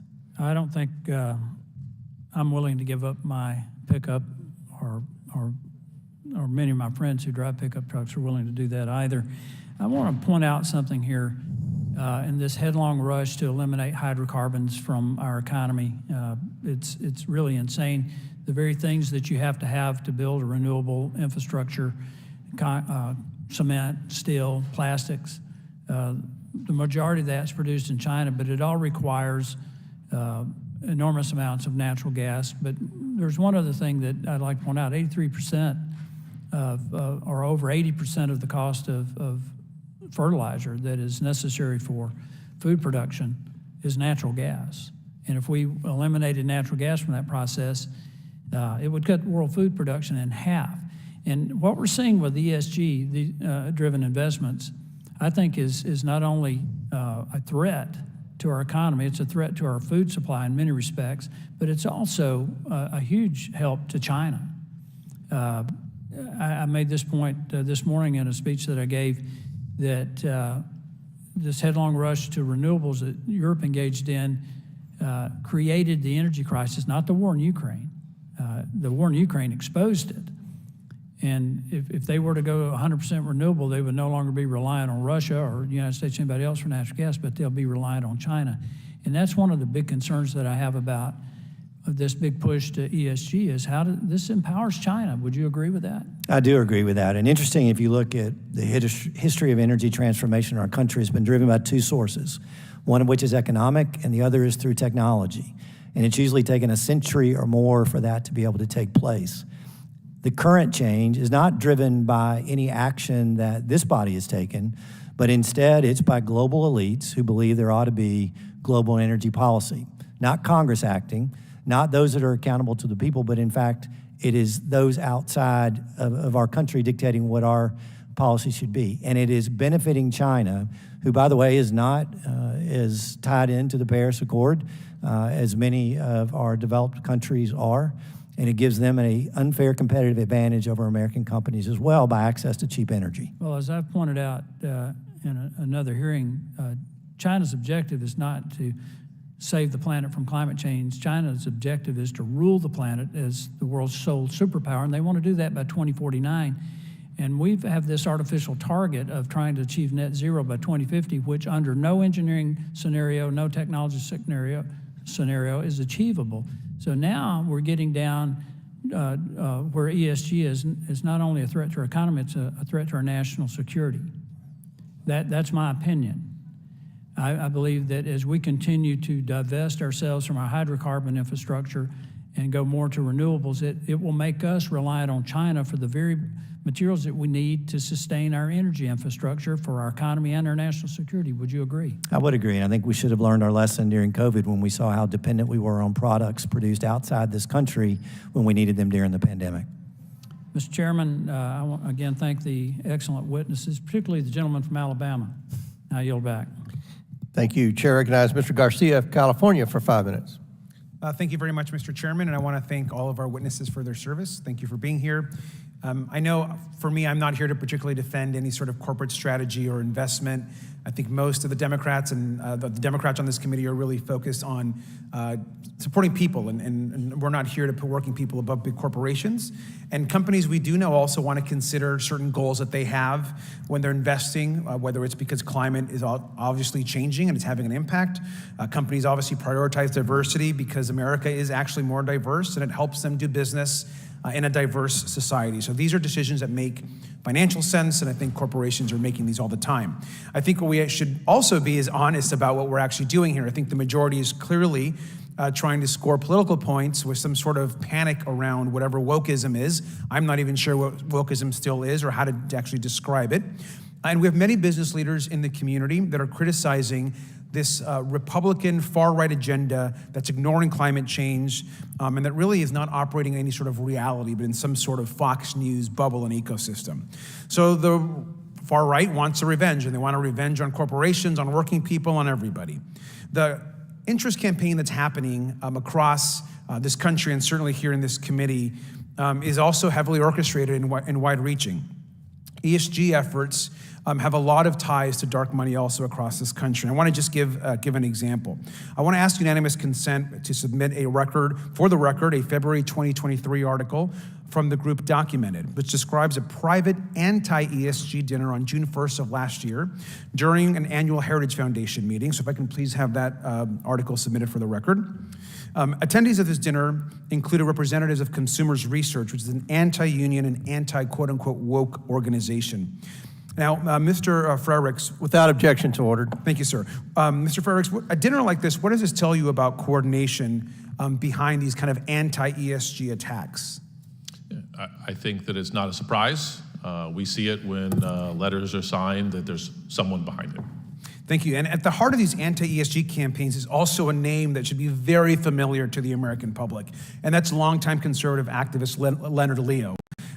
We all know that Leonard Leo has spent his career installing conservative justices to the Supreme Court in an effort to overturn Roe v. Wade and so much other progress across this country. You also may remember Mr. Leo from recent press reports that have said that he asked Kellyanne Conway and her polling firm to give Ginny Thomas, quote, another $25,000. He emphasized that the paperwork should have no mention of Ginny, of course. Now, we know that Mr. Leo has set his sights on our democracy, on our court. He's amassed $1.6 billion to do it. And so this is incredibly problematic for us as a country. And this is actually what this committee should be looking at. I also want to note an October 2022 article by the New York Times.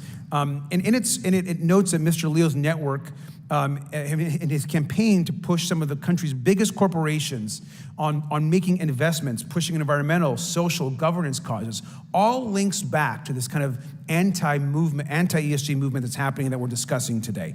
So again, Mr. Frerichs, as your perspective as Illinois State Treasurer, how do orchestrated campaigns, clearly as this one, also that have folks like Mr. Leo involved, how does it actually hinder the free market that our Republican colleagues seem to always uplift and care so much about? When they pass legislation that prohibits disclosure of information, that hinders our ability to make good decisions.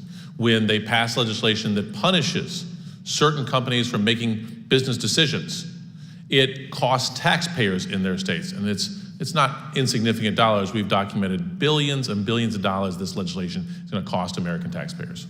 Thank you for that. Now, you signed a letter along with 13 other state treasurers opposing anti-ESG legislation and noted that these radical bans have very real consequences for taxpayers. You've discussed a lot of this today at this hearing, and I appreciate that. The letter warned that if these anti-ESG bans succeed, and I quote, there will be two kinds of states moving forward. States focus on short-term gains and states focus on long-term beneficial outcomes for all stakeholders. And you've alluded to this earlier today. Can you explain one more time? Because I think this is a really critical piece of what you focused on today. What exactly do you mean by this by this quote in particular? So when we're investing college savings funds or retirement savings, I'm not so much interested in the next quarter of profitability for a company, but their ability to be profitable for the next quarter of a century. That's because as a fiduciary, I'm looking out for those beneficiaries' long-term interests. We are not day traders. We don't hop in and out of these companies. We're universal investors. And rather than trying to boycott certain companies, we try to work with them. Thank you, sir. And I hope that the next committee meeting we can actually investigate Mr. Leo and his anti-ESG campaigns and support that's happening and causing destruction across this country. And with that, I yield back. Gentleman yields back. Chair recognizes Mr. Burchett from Tennessee for 5 minutes. Thank you, Mr. Chairman. I appreciate y'all being here, and I apologize that I'm the 435th most powerful member of Congress, and that by the time they get to me, sometimes my questions have already been asked. So when I ask you a question that you've been asked for the third time, I expect each of you to look at me with great respect and realizing that is an incredibly important question at that time, and I'd appreciate that. So thank you, guys. Mr. How do you say your name? Fredericks. You're allowed to smile when a Republican says something. You won't get any trouble, I promise. You're good, brother. Thank you. For me, anyway. Mr. Ray, did I say it right, Mr. Rays? Yes, sir. Mr. Rays, could you explain to me asset managers' fiduciary duties to their clients? Again, maximize shareholder value, shareholder profit or return. And again, just to follow on the last comments by the congressman, if you'll allow me, we want, as Republicans and Republican AGs, climate debate. We want discussion, we want dispute, we want determination, but we want that here in Congress, and I'm not sure why anybody on either side of the aisle would want to abdicate, would want to allow anyone else to usurp your power in Congress to make these rules. This is the frustrating thing about all of this. This isn't just about ESG information and facts, it's about ESG policy being pushed, again, by a process that totally bypasses Congress and undermines our democratic system. And let me say this, Congressman, if the policies that we're talking about are so self-evident and so popular, has been referenced before, with the American people, let them stand on their own merits here in Congress. Let them be passed into law. Don't let them be forced through a market that is anything but free with these ESG horizontal agreements. Okay. Along those same lines, could there be a scenario maybe that asset managers would have to choose between ESG initiatives and maybe their fiduciary duty to some of their clients? Absolutely. Those are at times competing interests. Sometimes they can be aligned. Sometimes you can have social good, you can have stakeholder capital along with shareholder capital all aligned. But at other times, they're definitely in conflict. Well, what kind of risk could these clients face if some of these asset managers perhaps would choose an ESG policy over maybe a financial return?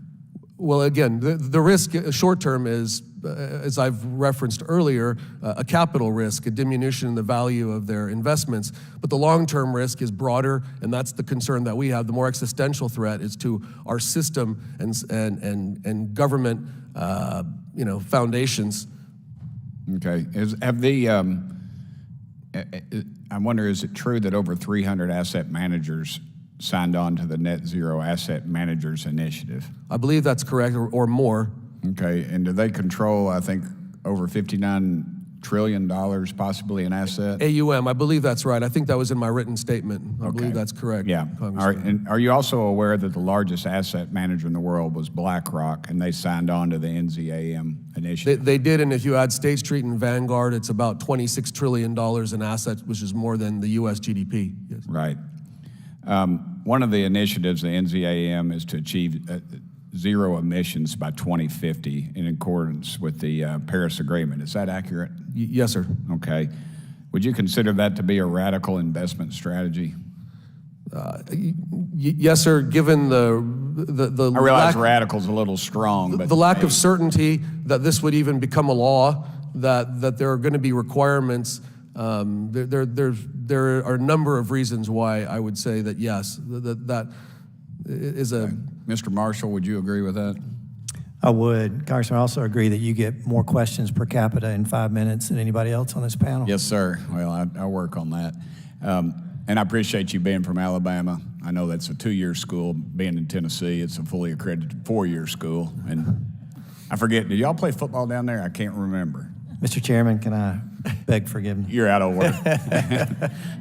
Okay, Mr. Marshall, under the Climate Action 100 Plus initiative, the signers pledged to ensure 166 targeted companies take necessary action on climate change. Does that sound right to y'all? That's my understanding.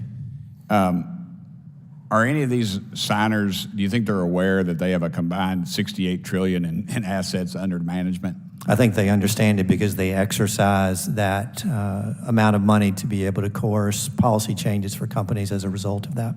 Okay, and those are in alignment with the Paris Agreement. I'm out of time. I appreciate y'all very much putting up with this. I know you come in here thinking, wow, I'm going before Congress, and I don't think we're even feeding y'all. But anyway, that's all right.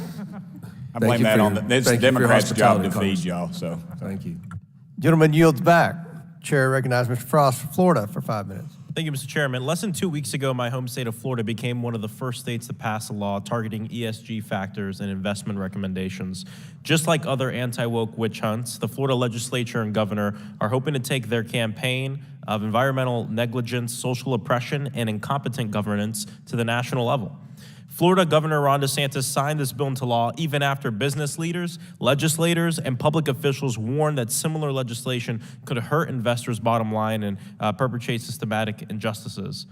In January, a consulting firm estimated that just for Florida alone, prohibitions against responsible investing could cost taxpayers more than $300 million. And when a company chronically employs people of color in its lowest paying roles or spills toxic pollutants into the Gulf of Mexico, I believe they become a greater financial risk.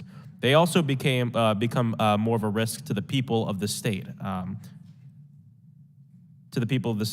Americans don't want to sponsor bigotry, corruption, and the destruction of our climate. And it's not just everyday Americans. Many different folks have been talking about this in the business community. It never ceases to amaze me how far the Republican anti-woke agenda can get from what Americans actually want. Mr. Fredericks, thank you so much for being here. Are you familiar with the November 2022 letter that Republican AGs circulated related to responsible investing? Vaguely. Are you also familiar with the letter circulated by 16 attorneys general that eviscerated the Republican attack against the effectiveness and importance of responsible investing? I've not read both letters recently, but I'm aware of both of them. Mr. Chairman, I request unanimous consent to enter into the record a letter from attorneys general that clearly outline that responsible investing is sound fiscal policy. Thank you, Mr. Chair. A bill similar to the Florida bill was introduced in Kansas. That bill was projected to cost $3.6 billion over 10 years in lower pension system returns. That bill was met with so much backlash from stakeholders that a Kansas legislator was forced to drop the toughest version of the bill.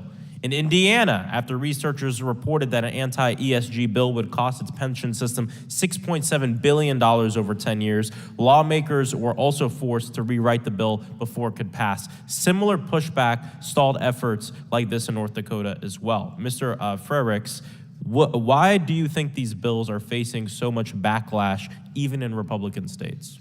I think they're facing backlash because they're anti-free market. They're going to cost the taxpayers money. It's being pushed by a special interest out there. You know, I heard talk about we want Congress to make these decisions. If Congress is going to make the same decisions that are costing these states billions of dollars, they will cost this country trillions of dollars.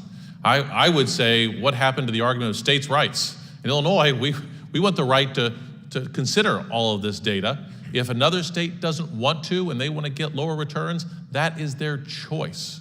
We believe in choice. Don't take away our choice. Yeah, I asked myself the same questions about rights of local government and states' rights. You know, in my state of Florida, that has completely gone out the window. This is not the same. This isn't your father's Republican Party. If states like Florida or Texas blacklist the largest municipal bond underwriters, mind you, these bonds fund some of the most basic functions of cities like in Orlando, this could impose a hidden tax amounting to hundreds of millions of additional dollars on those trying to engage in good business practices. Who would ultimately bear this hidden tax? The taxpayers of the state of Florida. You'd find if nothing is done in terms of climate change, there is great risk to the homeowners of Florida, especially along the coasts. There is risk to farmers in Florida. I heard people say that they care about agriculture. Climate change is a real risk. We have seen an increase in storms, in some states an increase in droughts, and others an increase in flooding, but all of this disrupts our agriculture, which feeds this country. These are things that need to be considered.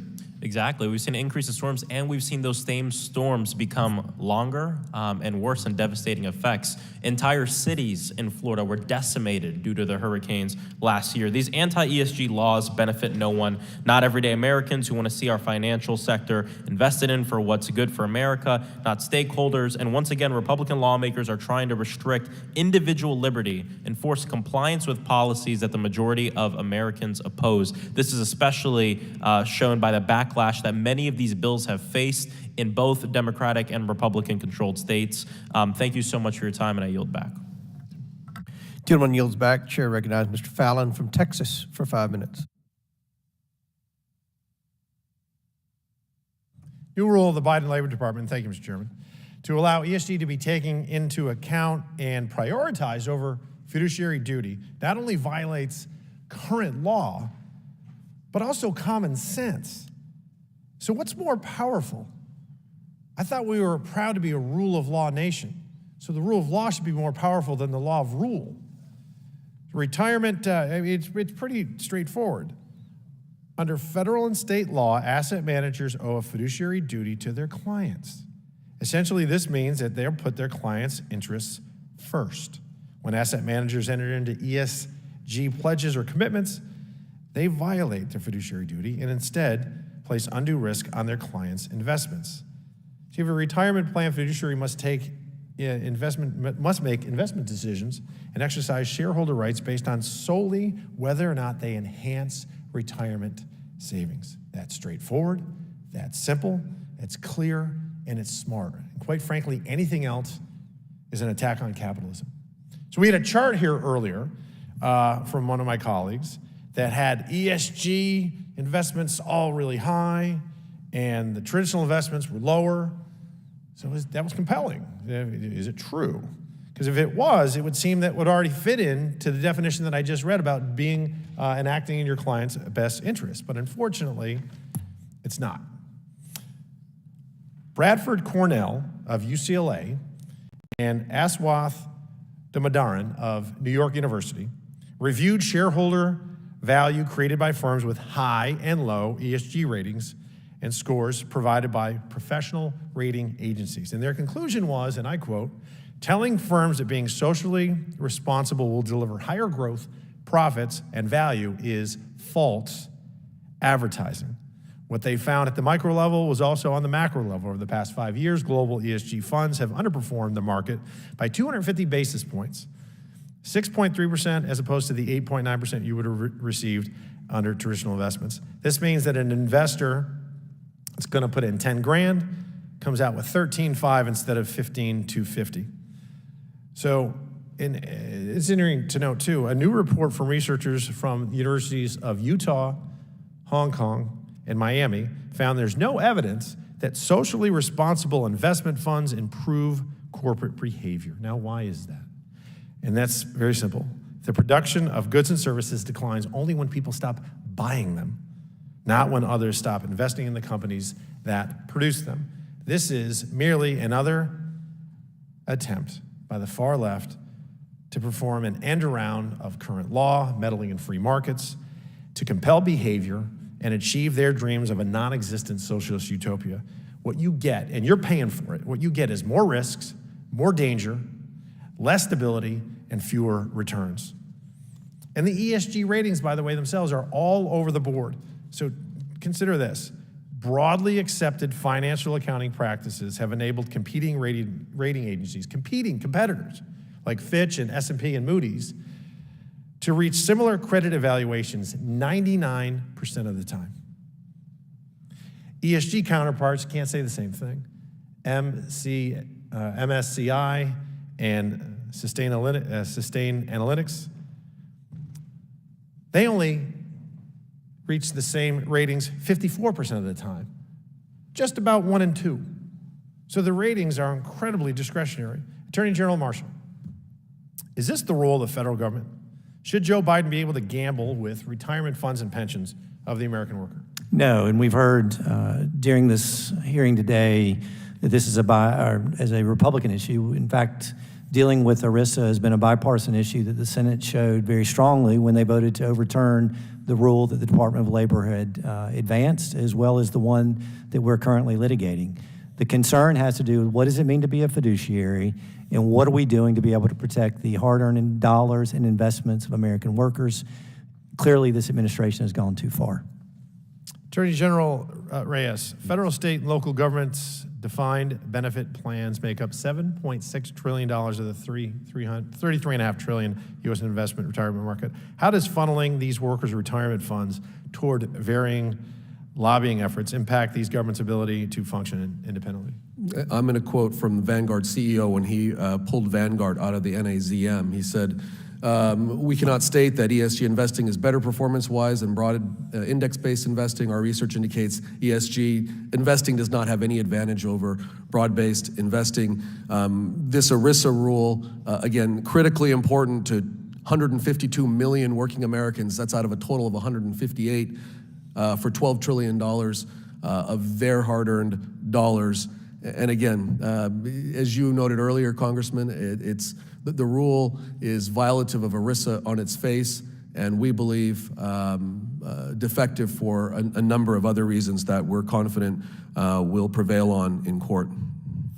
Thank you. Thank you, Mr. Chair. I yield back. Gentleman yields back. Chair recognizes Ms. Balint from Vermont for 5 minutes. Thank you, Mr. Chair, and thank you, gentlemen, for being here. I'm sure it's been quite grueling to get to this point. So I want to just say I'm a former public school teacher, and I earned a state pension through that work.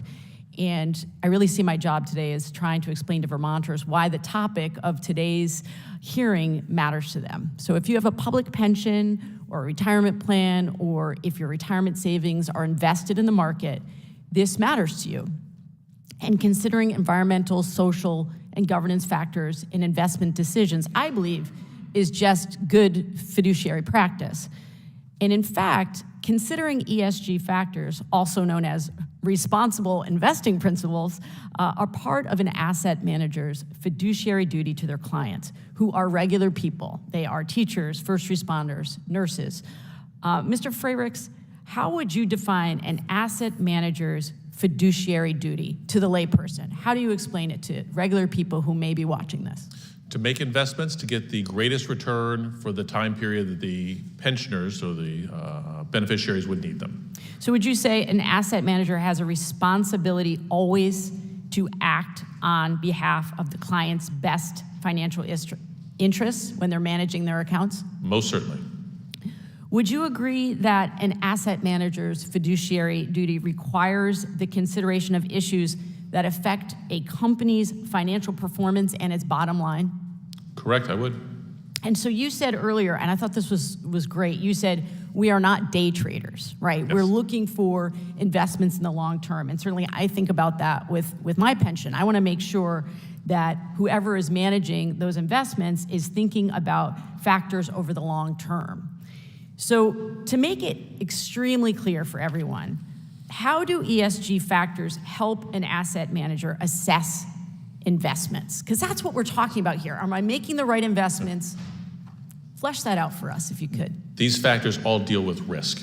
We're universal investors. When you're investing hundreds of billions of dollars, you don't sort of pick and choose a couple of companies out there. What you try to do is engage with the companies you invest in and make sure they continue to be sustainable over the long run. We want these companies to be profitable. But if you make short-term decisions, if you're trying to be profitable this quarter, there are easy levers to pull. You can stop spending on R&D. You can lay off employees. You can raise prices. And that will make you profitable in the short run, but in the long run, your customers, with those increased prices, may leave you. Those employees that you laid off, the remaining ones, may be despondent, they may be demoralized, they may slow down, they may go on strike. If you stop investing in R&D, your competitors will overtake you in the future. And so the question is the time frame. Do we want companies making decisions for the short run or for the long term? And as someone in charge of managing college savings funds, retirement funds, pensions, we invest for the long run. The other thing that I thought was really interesting is, as a colleague said earlier, this is not a mandate, right? This is about being permissive. So do Republican efforts to prohibit the consideration, just the consideration of these factors create legal risks for fiduciaries going forward? Yeah. Let me say, investing is hard. There's lots of information out there, lots of data you have to consider. If someone doesn't want to do that work, that's okay. I would say they're not doing their fiduciary duty if they don't do that. But if they limit my ability to have access to data, to consider all kinds of variables out there, they're making it difficult for me to maximize returns for the beneficiaries for the long run. So essentially, they're taking tools away from you that would enable you to make the best decisions on behalf of your clients. Correctly, and I'm not trying to take any tools away from them. If they don't want to look at these risk factors, they don't have to. We don't mandate that. But what state legislatures are doing is they're mandating that our asset managers, that our advising firms cannot provide us with this data, and that is dangerous. It is dangerous for Americans, it's dangerous to pensioners, it's dangerous for those teachers who are retiring on a small pension. I'm so glad that you just boiled it down, because that's what we're talking about here. We're saying you can't have the information that you need to make the best possible decisions for your client. Exactly. It's absurd, right? Yes. Okay, just want to be clear here. So, responsible investing means gathering information about and considering ESG factors, or among others, that help you determine the best choice for your client. And I just want to say this is just such a dangerous path that we're going down here. It goes along with the book banning that we had earlier. Taking away information from people is not what this government is supposed to be about. Thank you. Thank you. Chair recognizes Ms. Luna from Florida for 5 minutes. Beforehand, I want to publicly say congratulations on your great news. Thank you. It's like the best kept secret in Washington. I'm expecting, so yeah, thank you guys.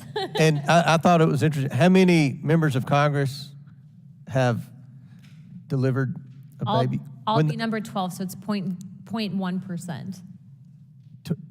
20 in the history of Congress. 12. 12 female, 12 ladies have delivered babies while in Congress. I think that's a pretty interesting statistic. So congratulations, and you're recognized for 5 minutes. Thank you, Chairman. I want to start out by saying I think investments made on behalf of the American people by assets managers should serve in the interest of the investor, not woke ideologies being pushed by corporate financial institutions and to entities like the SEC. Honorable Reyes, I actually really liked how you kind of unloaded with some facts, and so if I have time at the end of this, I want to yield to just kind of let you speak on what you think it's important for the American people to know. But if I could just real quickly ask you a few questions. What are the challenges faced by companies in dealing with increasing numbers of shareholder proposals, especially those related to ESG metrics?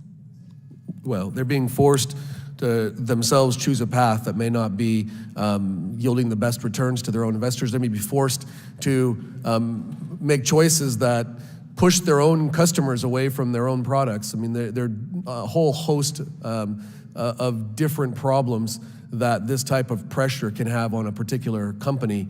And then on the other side, there are a lot of problems, as we've already discussed extensively, with investors and the potential loss of capital investments. All of those things are problematic, Congresswoman. How often are clients informed that their asset managers are prioritizing ESG metrics over their financial return? No, their asset managers are required to disclose what they're investing in, but I don't think it's readily apparent to most people that their investments are necessarily being invested with an ESG bent, right? So again, transparency laws and requirements would behoove, I think, the whole process, and that's what we're here again to talk about. Not the policy, but the process, how this is being effectuated. Is it being done fairly and in a free market, or is it being done coercively? I think it's very interesting that obviously there are many things that my colleagues across the aisle and I probably disagree on. Probably agree on some and mostly disagree on most.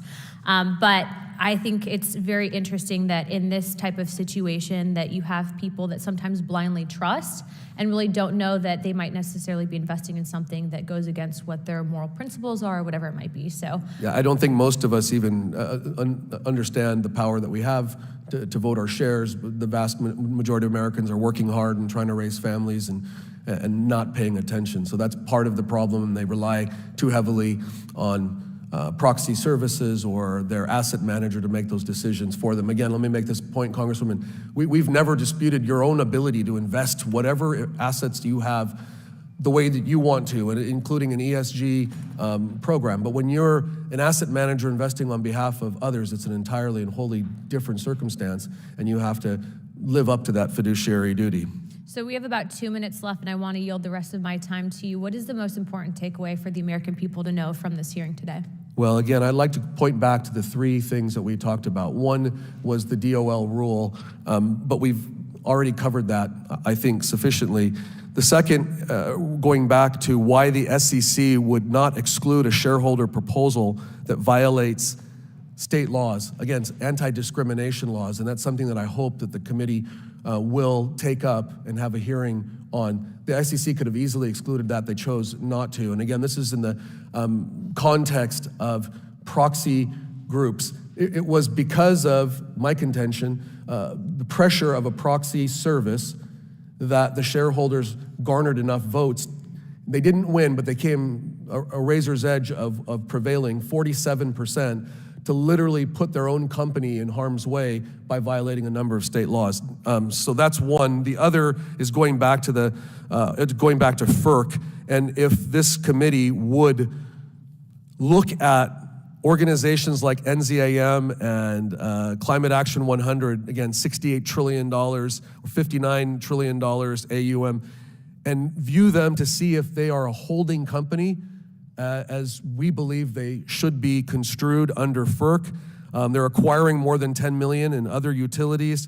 It's problematic because if they are a holding company, then they're violating a number of FERC regulations, including owning more than 20% of a particular utility. They own multiple utilities in excess of 20%. FERC requires asset managers to be passive, and these horizontal organizations are anything but passive. They are bluntly and very self-aggrandizingly clear about what their intent is, and that, we believe, also violates FERC's prohibitions on asset managers being not passive and trying to operate the utilities. So those are the areas, again, that I would like for the committee to be able to take up. Again, appreciate your time. Congratulations to you. I have 6 kids of my own, and this is the best news I heard all day. Thank you, Chairman. I yield my time. Gentlelady yields back. Chair recognizes Ms. Lee from Pennsylvania for 5 minutes. Thank you, Mr. Chairman.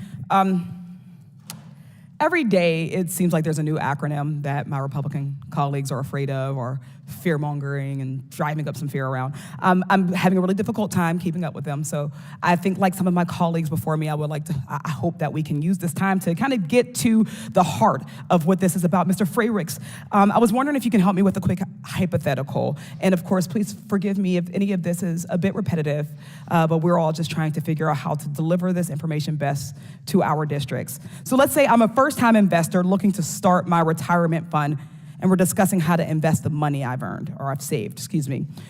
Yes or no, would you consider the average earnings over the past few years of a company and the growth of the overall industry? Yes, most certainly. Would you look at it? If the board had been recently accused of fraud or mismanagement? That would be a risk. Would you consider how compliant a company is with EPA regulations? Most certainly. You might be able to save money by dumping chemicals illegally, but it will cost you. You can either pay now or you can pay later. Thank you. Adding to that, why would you look at all of those factors when advising me on how to invest my money? Because all of them will have an impact on the returns you make. Thank you. Having as many data points, it sounds like, as possible minimizes risk and maximizes value, making our retirement accounts stronger. The pandemic, rising inflation, and stagnant wages have hit Americans hard over the past few years. Across the board, people are saving less for the future, so every single dollar counts.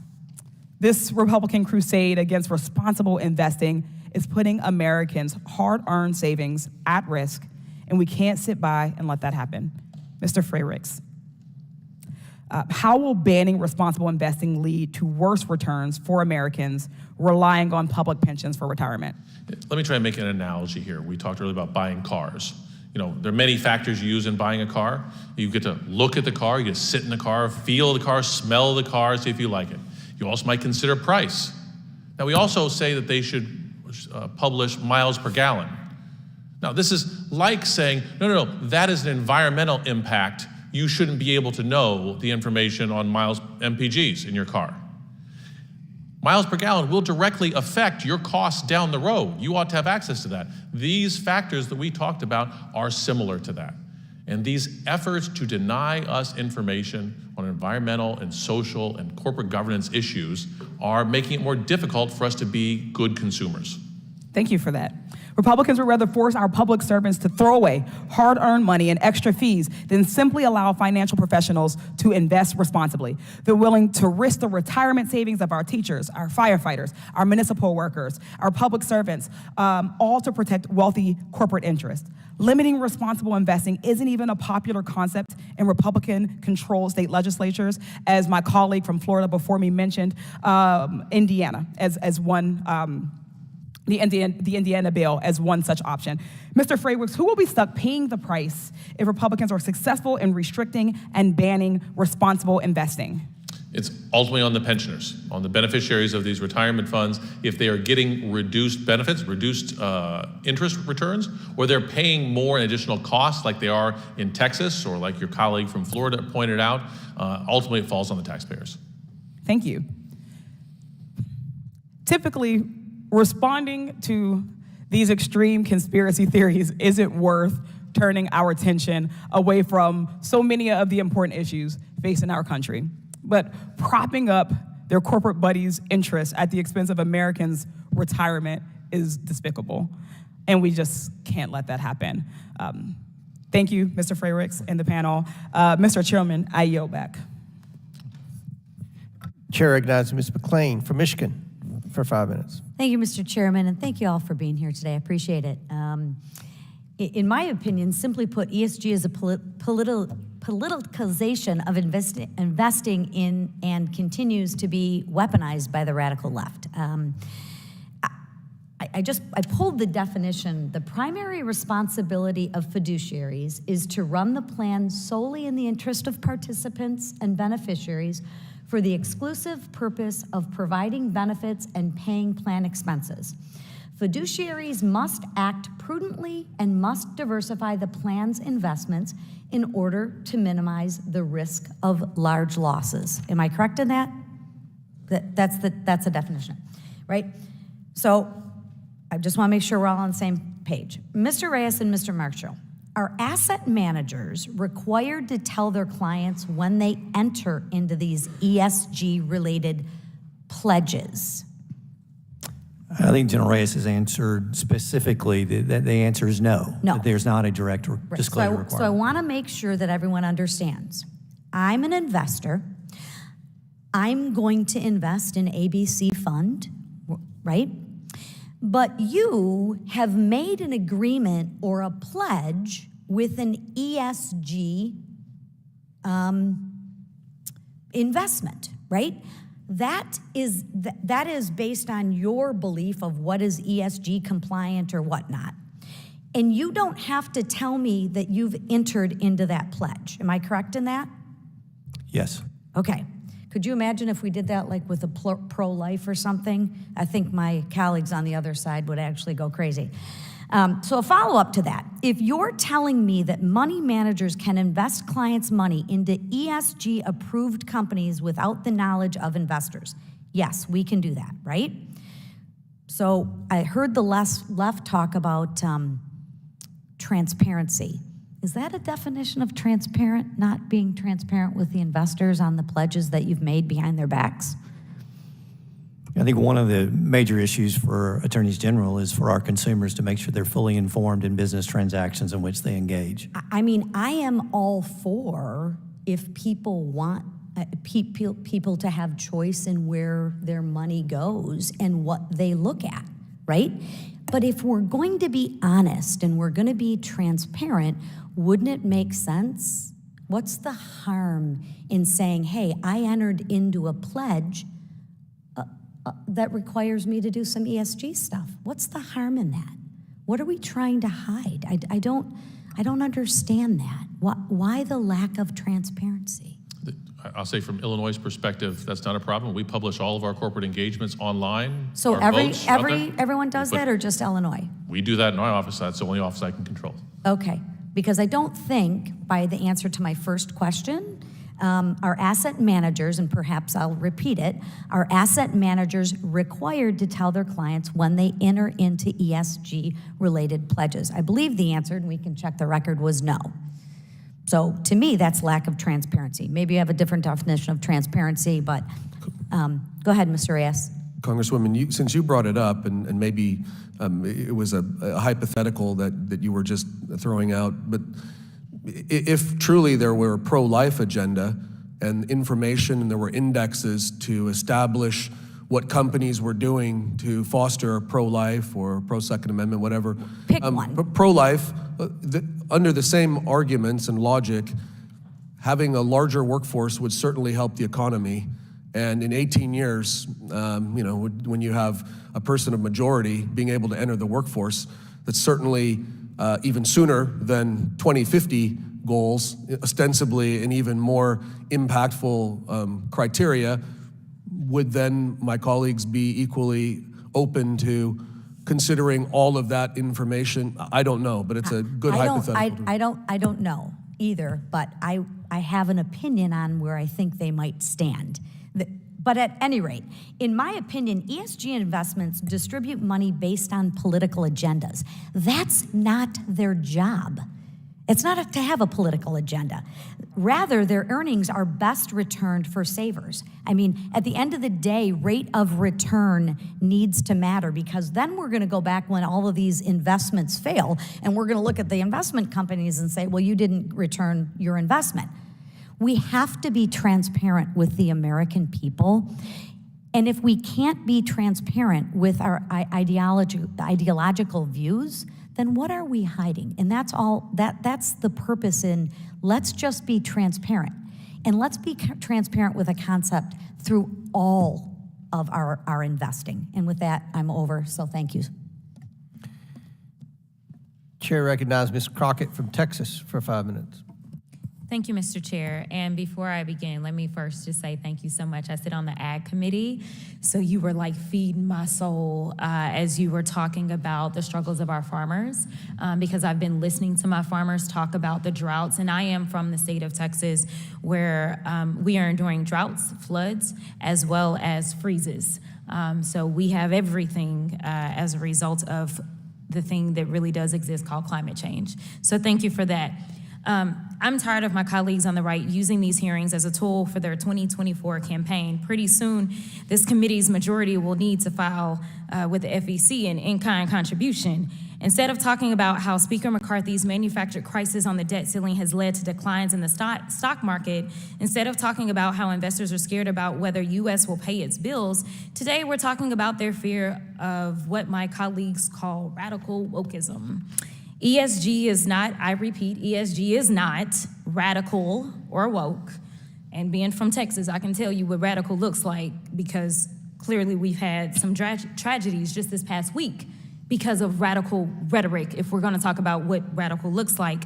ESG, like any financial information, is just good business. It's another tool in the toolbox to consider advantageous investments and business decisions. Asset managers have a legal fiduciary duty to maximize profits, but it's ignorant to say that to maximize profits, you have to do it at the expense of ESG. That's just false. ESG impacts our investment strategies that incorporate long-term risks to make long-term down payments as well as returns on future breakthroughs. They allow financial professions to manage and promote risk reduction for client investments to maximize returns. I'm surprised our chairman is opposed to this because just last week, he praised the GAO's high-risk list as a valuable tool for, quote, Congress can make more informed decisions.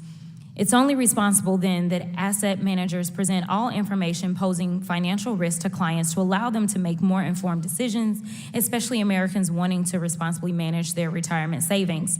The asset managers offer ESG information because large companies use ESG in their business decisions and investments. Why? Because there are real financial and monetary returns when ESG impacts are incorporated. Attorney General Marshall, yes or no, ESG risks have monetary value that impact financial benefits and corporate opportunities? I disagree with all of ESG criteria. Actually, if you look at Royal Dutch Shell's annual reports dating back to 2005, it stated Shell assesses the underlying economic, political, social, and environmental drivers shaping the markets and margins to evaluate commercial opportunities and potential new business models. It has done so in almost every report. If we look back at examples from 2010 and 2022, even Fox News, who my colleagues love, a publicly traded company, in its 2022 annual financial report noted that environmental, including climate, social, and governance matters have costs that pose material adverse effects on its business, financial conditions, and operations. By Republican standards, then, Fox and Shell are advancing radical woke propaganda. I don't see efforts to cancel them or call them out. As Attorney General Marshall said in his written testimony, global elites using ESG, a woke economic strategy to hijack our capitalist system. But I digress. Attorney General Marshall, will you file lawsuits against Fox for breaching its fiduciary duties, or is it just the investment advisors publicly providing information on ESG that you want to target? Fox doesn't have a fiduciary duty to the citizens of my state. Just to be clear, ESG isn't woke or radical. It's just good business. Don't take my word for it. A New York University economic study examined over 1,000 reports reviewing the relationship between ESG and financial performance. It overwhelmingly found a positive relation between ESG and financial performance for returns on assets, returns on equity, or stock prices. Why are we wasting valuable time examining ideas that are not in the public interest and which the public has no interest in? I have 30 seconds left, and with that, I would like to yield to the Honorable Treasurer to just offer any thoughts, any additional thoughts that you may have. Yeah, I'll just say I heard talk about how these ESG data, there's not agreement, that it's difficult, it's all over the board. It's because we are looking at different industries, and there are different risks in different industries. Product safety is a big risk in consumer products. Yes. In business services, it's not as big of a risk. Climate change is a big issue for property insurance, but not so large in supplemental insurance. Absolutely. I'll repeat that investing is hard. You have to consider different industries. You have to consider a lot of different factors. A lot of people would like to just outsource that. Maybe they don't like their choices, but we take this very seriously. And when you pass legislation to deny us that data, it makes our job that much more difficult. Thank you so much. Thank With you. that, I yield. Chair now recognizes Mr. Langworthy for 5 minutes from New York. Thank you very much, Mr. Chairman, and thank you to our witnesses for joining us here today. Asset managers wield tremendous power and responsibility over trillions of dollars in assets, and it's important that they make investment decisions based solely on financial performance and risk management, rather than being swayed by political and social activism. Now, while some view ESG policies and initiatives like Climate Action 100+ as a noble cause, it's important to remember that the companies targeted by these initiatives are also vital to the American economy and provide jobs and livelihoods to millions of our citizens. If these initiatives are successful in imposing additional regulations and restrictions, it could lead to significant job losses and increased financial hardship for many Americans, which leads me to my first question. Attorney General Marshall, Climate Action 100+ has identified companies targeted by asset managers such as Lockheed Martin and Procter & Gamble, which produce military equipment and pharmaceuticals. If there were to be significant change in the allocation of capital towards these companies, how might it affect national security and public health in the United States? Well, I think it absolutely could impact it based upon the ability of those companies to fulfill their mission. But Congressman, one thing that's been talked about here is the market. And what has been ignored by your colleagues on the left is the fact that the market's not driving individuals to boycott certain segments of industry. They're not asking people to not be financed because of the particular jobs that they do. That's driven by outside agencies, not the market itself. We need to let the market prevail, and if we do so, we have the opportunity to provide goods and services not only to the people of this country, but also to be able to maximize the value to investors. Thank you. The list also comprises energy producers and utility companies that rely on fossil fuels. If a shareholder proposal were to mandate a company like Xcel Energy, which provides natural gas and electricity to millions of Americans, to entirely abandon fossil fuels, how might that impact the customers and the employees of that company? Well, look at California, number one, by the way, about whether or not we're going to have rolling blackouts, whether or not we have reliable energy, and whether or not we have affordable power that the citizens of my state can be able to pay. When we have this radical transformation of energy policy, not dictated by the body in which you sit, but instead by global elites, then there's not the opportunity to debate what are the consequences of those decisions. We are already beginning to see that, but yet what may occur in the near future, we still don't know. Yeah, these companies, whether or not ESG advocates agree, are essential to the American economy. They provide employment to hundreds of thousands of people, as well as essential services to millions. The International Energy Agency concedes that technology to achieve a net zero by 2050 does not yet exist. Does an investment strategy grounded in the basis of that target increase risk to investors? I think absolutely, and particularly risk as it relates to how it is that we're going to be able to provide cheap energy, which has been the driver of this company across the board to all Americans in all states. America is already in an energy price crisis, but if these major energy producers, they lose their financial backing or they're forced to abandon fossil fuels, would either of the attorney generals can answer this? Would you expect energy prices to rise if they lose significant financial backing? Absolutely. I mean, first of all, the technology is not to where renewables are going to supply what already is being supplied by those plants that are fueled by natural gas or coal. And if, in fact, we're unable to acquire the resources we need for the power to be generated, which we saw recently that caused the increased price for consumers, then America needs to be ready. We need to be ready to pay higher prices and also have unreliable energy, which we've been able to depend on for at least my lifetime, Congressman, and for others as well. And on that point, again, Congressman, I'll reiterate what the FERC commissioners just gave us, a dire warning about the stability of the grid and the security of the grid, given current circumstances. In just in my closing seconds, Attorney General Reyes, I know that many of the companies who do conform to ESG initiatives, they're relying on rare earth minerals, specifically resources that just are not readily available in the United States. Does an overemphasis on companies that rely on these resources, which primarily come from China, does that compromise American national security, in your opinion? It absolutely compromises our national security. And in addition, something that we haven't mentioned earlier, there are other issues about our southern border security that ESG also compromises. Thank you, Congressman. Thank you very much, and I yield back, Mr. Chairman. Chair recognizes Mr. Moskowitz from Florida for 5 minutes. Thank you, Mr. Chairman, and I want to thank the witnesses for being here today and attending what could be called the Oversight Committee hearing on the death of the free market. I mean, boy, how things have changed in the grand old party. I mean, it used to be about free markets, and it used to be about corporate freedom, and it used to be small government, and it used to be, government out of businesses, government out of the bedroom. Boy, has that pendulum really swung here. I mean, we want government everywhere. I mean, this is like corporate socialism, where we now want the government to tell people that they have to invest in certain companies. Like, individuals can't make the decision.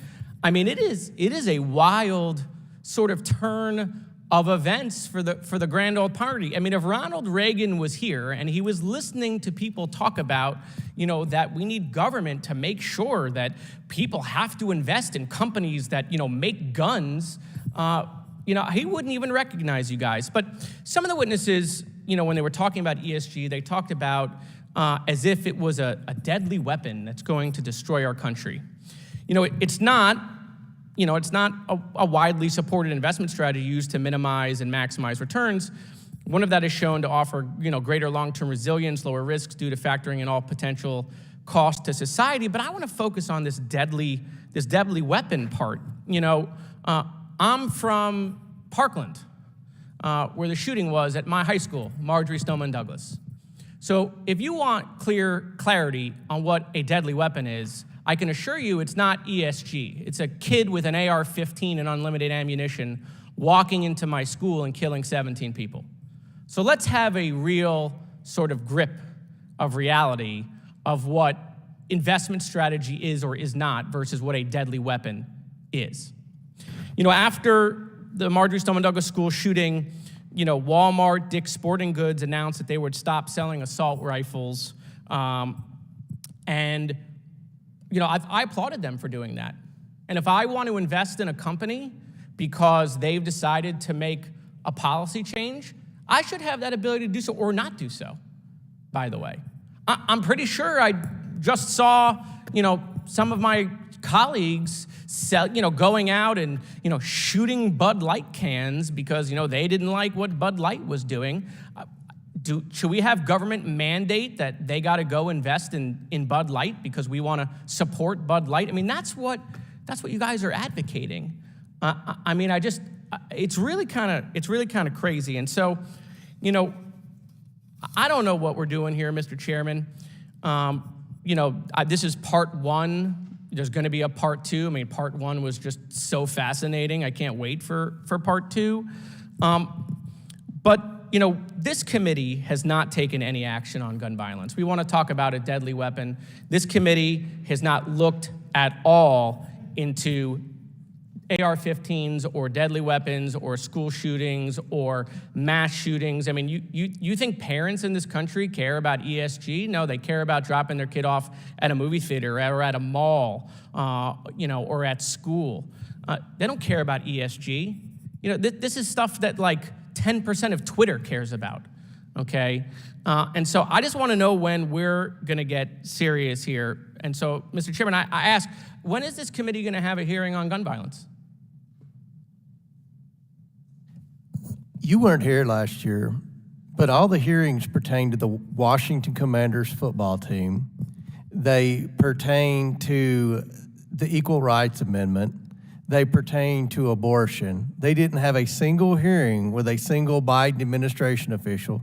They didn't have a single hearing on any type of anything relating to how tax dollars were being wasted by this administration. So maybe you should take the lead in campaigning for your side of the aisle, and then if you all win the majority, then you can have hearings on the Washington Commanders football team again. No, I'm reclaiming my time, Mr. Chairman. That's fine. I wasn't here, but you're in charge now, and mass shootings are completely out of control, and so you have the power to make the decision, decide whether we should have hearings on DC public urination or on mass shootings. You're the chairman. I'm just a lowly Democratic freshman, and so I implore that this committee start to look at mass shootings and the real weapons that are destroying people's lives, which are AR-15s. Thank you, Mr. Chairman.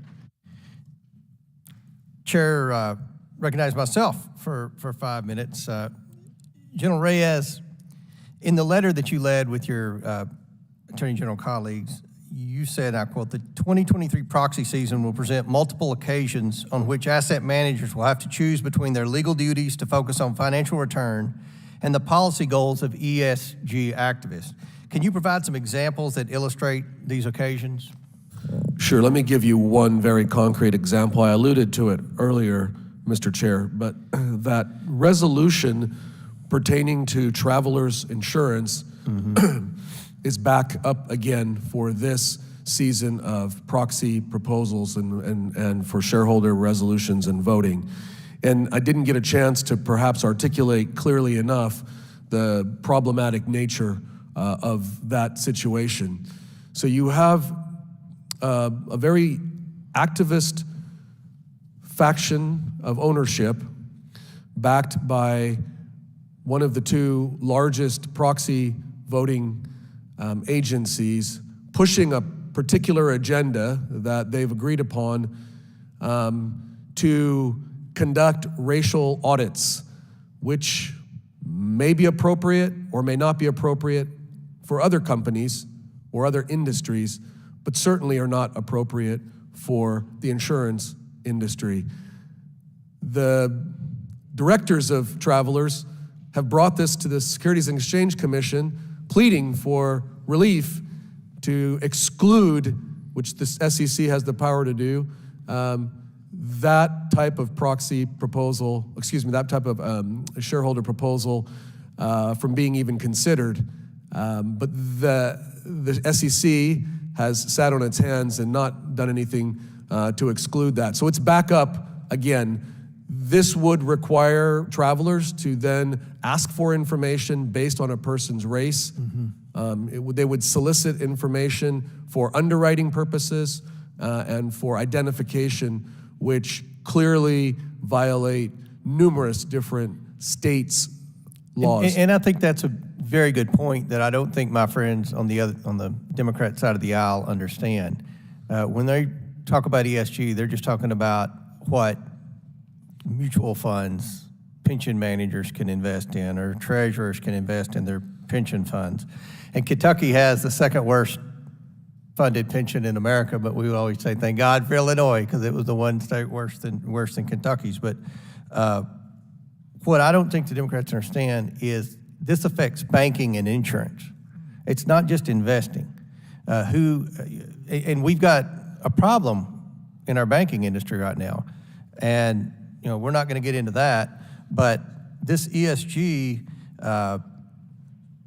is a political movement that's gaining ground. It's gaining ground on Wall Street, and it's affecting consumers, not just investors.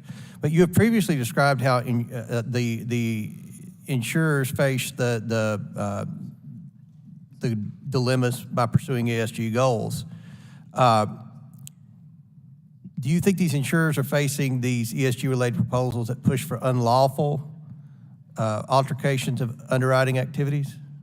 Well, yeah, clearly, it's the same resolution that was proposed the previous year. They're just hoping that they can win over another 3 or 4% and carry the day. So what risk are the insurers exposed to with the adoption of ESG factors in underwriting? They'd be potentially liability in dozens of states for breaking the law. And Mr. Chair, you alluded to banking. Although we haven't seen yet concerted efforts to debank solely based on ESG criteria, that's not out of the realm of possibility. It's not, and if you look at the website for the San Francisco Fed, it was all about ESG policy, and some of the banks, Silicon Valley starts. Well, we just sent a letter to J.P. Morgan Chase with concerns over debanking regarding religious liberties. Right. And it's only one step removed to then migrate over. If they start to see more and more insurance companies and asset managers withdraw from some of these large horizontal agreements, then you may see more pressure on banks to start debanking. And I think that is of the utmost importance. Mr. Moskowitz, I don't think understands the issue. He's thinking in terms of Wall Street, but this has a potentially detrimental effect on our ability to bank and insure. This significantly increases liability costs for many industries, which will be passed along to consumers. I don't think my friends on the other side of the aisle have fully comprehended what inflation is and what causes inflation. But my time is expired here. But I'm just amazed at the defense of ESG policies and the defense of why we have to have this type of radical political ideology ingrained in our investing, when we just had a press conference and showed bank records that showed the Biden family getting millions of dollars from places like China and Romania, and I wonder what type of ESG policies China and Romania have. But you all probably can't answer that, but maybe that's something my friends on the other side of the aisle could look into. Chair now recognizes Mr. Burleson. Mr. Chairman, yes. Mr. Chairman, Yeah. I'm sorry, down here, this is General Marshall. Yes. I'm sorry. I thought it was a member. Yes, General Marshall. May I briefly be excused? Yes. Okay, thank you. Okay, I'm sorry, Mr. Burleson. It's Ms. Holmes Norton next for 5 minutes.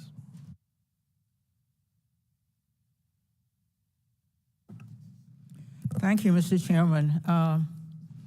When Chairman Comer announced this hearing, he stated that he shared the concerns of the Republican attorneys general testifying today that ESG principles are being used by progressives to shape corporate behavior. This is a question for Mr. Fredericks.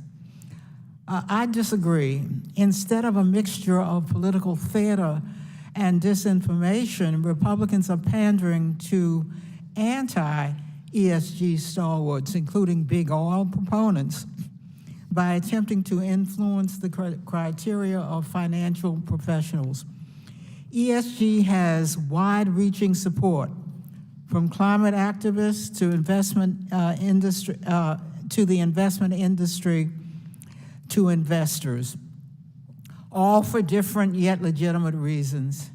Climate advocates support ESG principles because they may accelerate the transition to low carbon economy and could help slow the climate crisis. The investment industry supports ESG because integrating responsible investment factors into the investment process can lead to prudent risk management and potentially better retirement outcomes for millions of Americans. Investors support ESG because as consumers, they demand to invest their hard-earned money in companies that reflect their values and promote governance. Mr. Fredericks, as the Illinois State Treasurer, you are the main investor and asset manager for public funding in your state. Do you support using ESG principles as part of responsible investing for the state of Illinois? Most certainly we do. It's fundamental to our risk analysis, which is our main responsibility for our pensioners, for our college savers, to make sure that they do not suffer some of those risks that we have seen with collapses of companies like Enron, like Purdue Pharma. Would you say there is widespread support for ESG in Illinois across political spectrums? I would say within the investment community, there has been increasing support. A significant percentage of investors, public asset managers out there, consider this ESG data in their investments. The only thing radical going on right now, the only major change going on is this pushback. I hear a lot of concern for banks being bullied or muscled or told what to do. But I only know of one piece of legislation in the state of Texas that told banks where they have to invest. If you had asked me 30 years ago what I thought the odds of me defending the free market against a Republican legislature trying to have a planned economy mandating what businesses have to invest in, I would have laughed. But that's where we are today. Well, Mr. Fredericks, support for ESG is derived not only from investors wanting to ensure their money is going to worthy companies, but also the financial benefits of responsible investing. According to research on returns from responsible investment, taking into account ESG factors offers greater long-term resilience and lower risks due to factoring in all potential costs to society, such as climate change and pollution. For example, companies that are less reliant on fossil fuels are more likely to be considered good long-term investments than companies that remain heavily dependent on them. Similarly, corporations that are more diverse and more reflective of the U.S. population are better suited to meet the needs of consumer demands of an increasingly diverse marketplace. Mr. Fredericks, can you explain why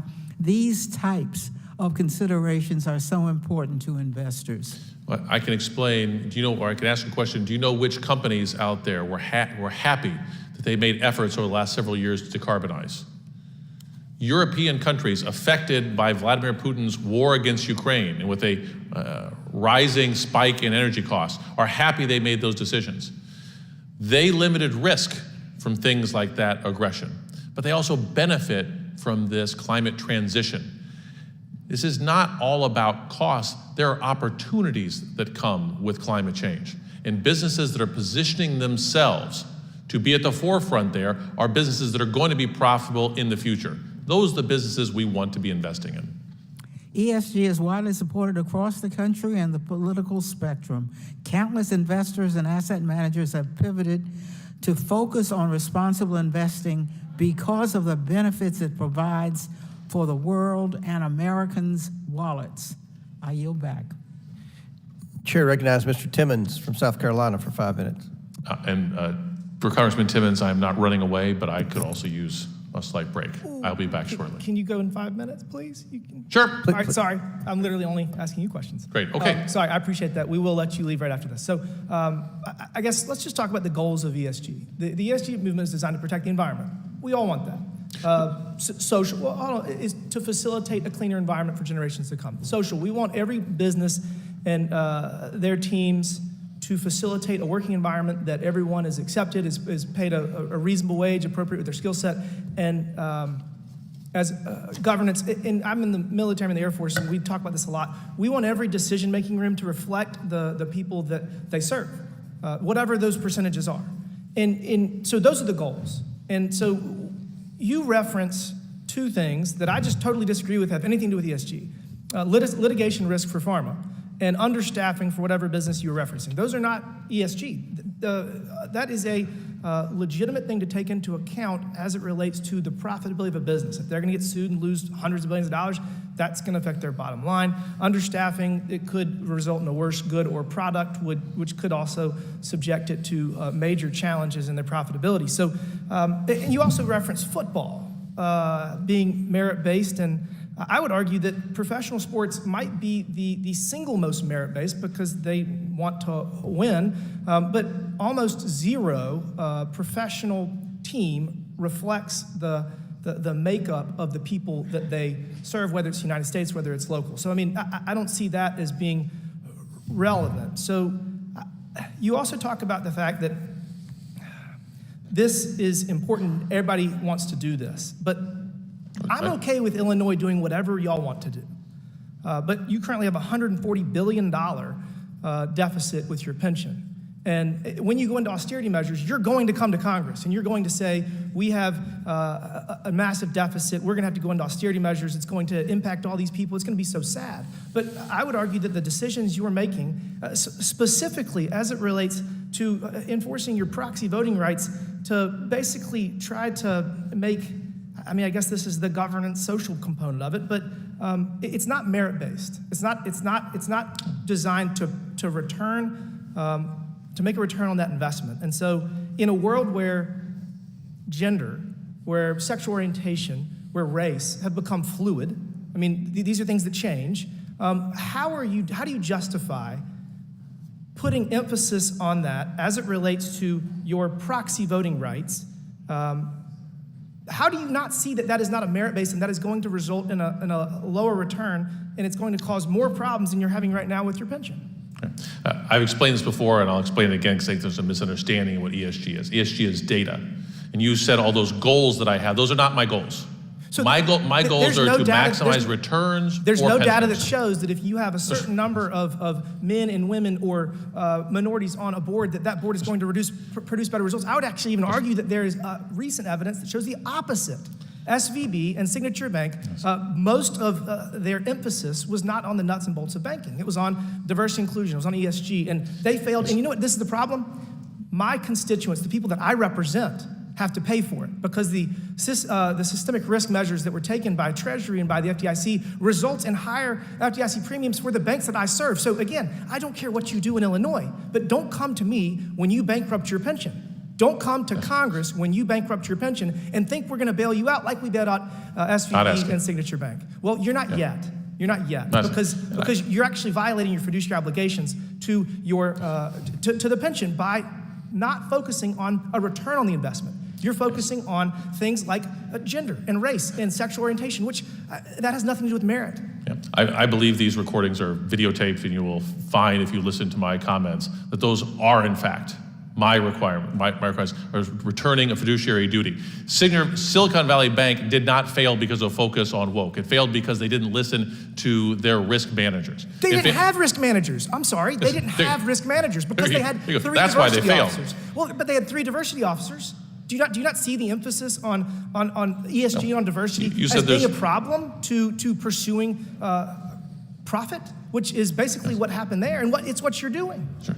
You mentioned diversity on boards. There are no quotas out there, but research has shown, multiple research undertaken shows that diverse boards outperform homogenous boards. We're not excluding anyone, but saying that getting more different opinions from different backgrounds around the table produce better results. In this case, having people that have experience in banking would result in SVB and Signature not failing. Instead, they were focused on diversity inclusion. They're focused on gender, on race, and on sexual orientation and pronouns. And that's why we need to stop this, and we need to focus on fiduciary obligations and getting a return for your investors. Thank you. I yield They back. focused too much on one specific risky industry. They didn't have risk managers they were listening to. That was the cause of Mr. Chairman. demise. Dude, just a moment. Does gentleman yield back his time? Gentleman yields back his time. Does gentleman seek? I seek a unanimous consent just to introduce an article on this very point, saying SVB's collapse was a failure of governance and describing it as a textbook case of corporate mismanagement. And it's from Axios, so I'd like to introduce that. Without to the record. objection, we'll enter Thank that you. into the record. Thank you. Does gentleman seek further time? No. Thank you very Thank you much. Thank you. The gentleman, Mr. Rokana, is recognized for 5 minutes. Thank you, Mr. Chair. Attorney General Marshall, I want to see if we can find... Excuse me just a minute. Will the gentleman, hold on just a moment, please. Does the gentleman seek agreement that he could go use the outside services? Go ahead. Okay, I'm trying to make sure because I don't want to interrupt if that's the question. Okay. Sir, the rooms might be outside and to the left. We got one back there. Okay, got one back there. Okay, excuse me. The gentleman now will be recognized for 5 minutes. Thank you, Mr. Chair. Attorney General Marshall, I want to see if we can find some common ground. I assume you would agree with me that if BlackRock or a company wanted to prioritize investments for things that were made in America, that would be okay. The question is whether or not that's going to maximize the return for the investor in that fund. But you wouldn't agree. I mean, I believe that it is fine for companies to prioritize goods made in America, made in Alabama, made in the United States, regardless of profit maximization. You would disagree with that? I would disagree with that. The role of the fiduciary is to maximize the benefit for that individual for whom they represent. Okay, That is a sole, if I can finish, please, sir. It's a sole interest duty of loyalty that exists for that fiduciary. And if, in fact, investing in a company that produces American goods is not profitable, nor does it provide a return, then that individual will be acting contrary to their duty of loyalty to that particular investor. Well, we just disagree with this. I think your view is more of a globalist view. I'd be curious what President Trump thinks, actually, because my view is that American investment firms should prioritize investing in making things in America. I thought that was half of the former president's campaign. So we just have a philosophical disagreement on that. Let me ask a second question. I assume you would be fine if BlackRock says, even though the vast majority of profit maximization would mean investing in China, which, by the way, they have said that's the highest returns, we're going to choose not to invest there because of the human rights violations of the Uyghurs. Would you be for them maximizing their profits and investing in China, or would you support them not investing in China because of human rights concerns? Obviously, BlackRock has multiple investment vehicles for which people can choose. If, in fact, they have a global fund in which they are investing in China, then the investor has an opportunity to determine whether or not... Would you say it's fair for BlackRock to make a decision that they should not invest in China, even if that's higher returns, because they have a problem with the human rights view and the Uyghurs? I think the question is, what is the purpose of the fund? What is the defined investment goal that's there? Yeah, they're and then they fine can make a decision about whether or not it's appropriate So return if they for that made a particular decision, investor. if Larry Fink said, we're not investing in China, in regions with the Xinjiang where there are Uyghurs, would you be fine with that? Tell me again this. Uyghurs are basically oppressed in China, and if BlackRock said we're not going to invest there because we're concerned about the human rights violations, would you be fine with that? BlackRock has an opportunity to define the fund, how it would be invested, and how it is that they choose So you would for be those fine particular if investors. they made a decision on human rights grounds, would you be fine with that? It's a broader issue than that, Congressman. Well, as no, I'm far just as asking- no, sir, you're not. Let No, me let me answer just my finish, question. 'cause You may have an agenda that you want to ask with this question, No, but let what me- I'm answering let me, for you I is reclaim my time. Let me ask you, Chairman Gallagher, I'm on the China committee. We have had Republicans lecture BlackRock saying that they should have the values not to be investing in China, even if it's profit maximizing because of the human rights violations with the Uyghurs. Would you support that view? First of all, I don't know exactly the circumstances that you're talking about Well, in China. that's shocking that you don't know the Uyghurs and the human rights violations there. Can't tell you that I know anything about it, sir. Well, I suggest maybe you should read up on it because it's a huge concern for America. But would you support that view? I mean, I'm just trying to say, where do you think values matter? Would you have supported the view that we should not be investing in Germany during World War II? I think the issue for investment companies is whether or not they are finding that they are complying with their fiduciary Attorney duty. General Marshall, I guess here's my point. Do you think there is ever a point that values of standing up against the human rights views of China, values of standing up against Nazism, values of standing up against Stalinism, do you believe there's ever a time that values should trump profit maximization? They have the right to choose not to invest in companies that they believe create certain risks. That's what the market provides. That once you open that door, once you say that they have the right to, as you said, to not invest in companies that have certain risks, or I would say companies that offend for certain fundamental human values, then the question is who gets to decide what those values are?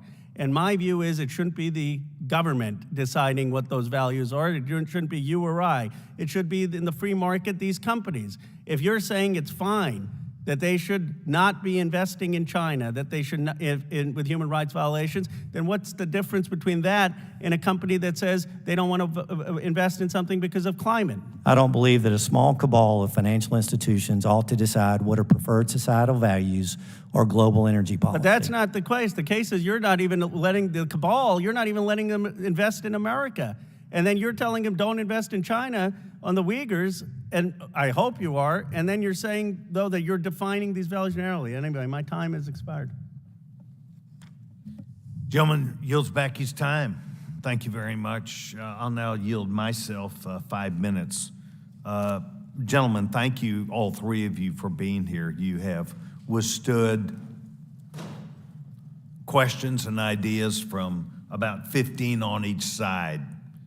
This has gotten to be a little bit larger conversation than perhaps you thought you might be engaged in, but it's pretty normal for us. And we try and tout the things we believe in, and we try and perhaps don't tout those things we don't agree in. But thank you to all three of you for being here and putting up with us. I'm an old guy. I believe that the role of government is not to pick winners and losers. I believe it was to serve appropriately people, provide government services, to do so in a fair and equitable way, to not overtax and not underdeliver. But I believe that government has a role, and it's not necessarily the activist governments that we have seen lately. If you go back about 2 hours ago, there was a discussion about prudent risk management, lowering risk. Oh, look at the long term, maybe 20 years of a return. Well, that's good if you can do that.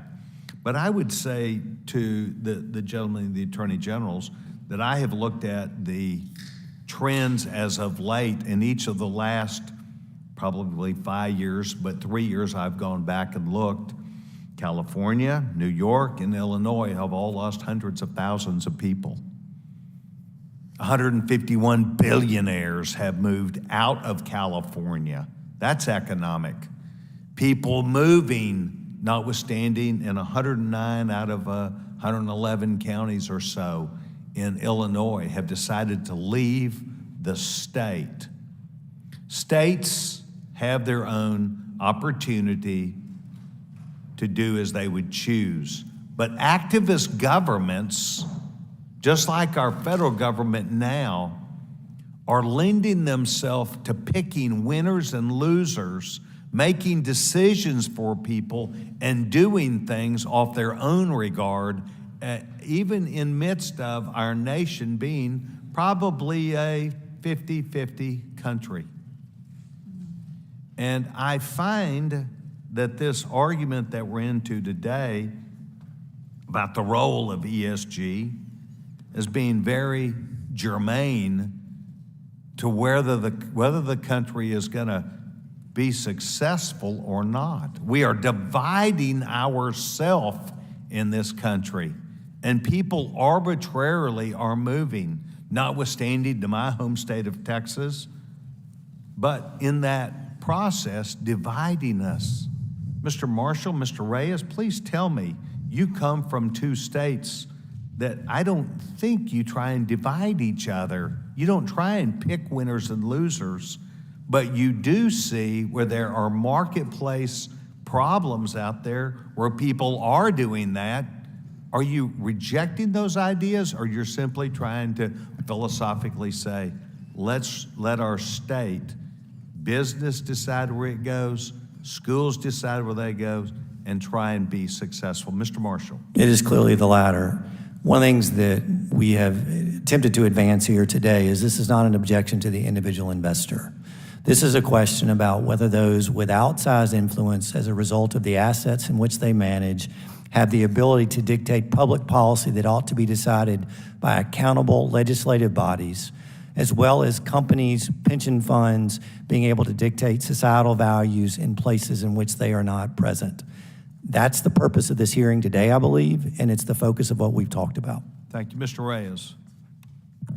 Definitely the latter, Mr. Chairman. And we are proud in Utah to be a fiscally conservative state that have seen in-migration from many of those states that you've referenced because they value the cleanliness and the success and the business opportunities, the family-friendly environment of our state, and then, ironically, quickly try to change our values and our way of life, importing the very things they just fled from.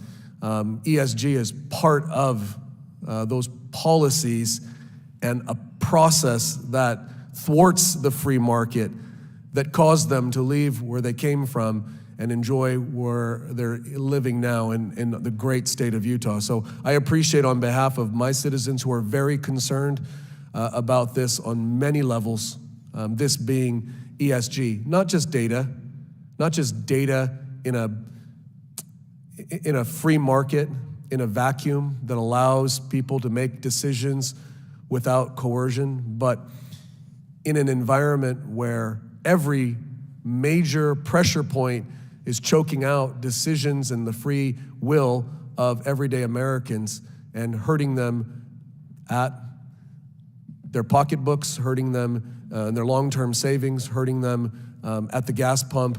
And these are the things that we hope that you'll continue to hold hearings on with regard to this ESG movement. Thank you very much. I simply call it active government making decisions on behalf of free people, and I agree with you. I want to thank the gentleman from Illinois.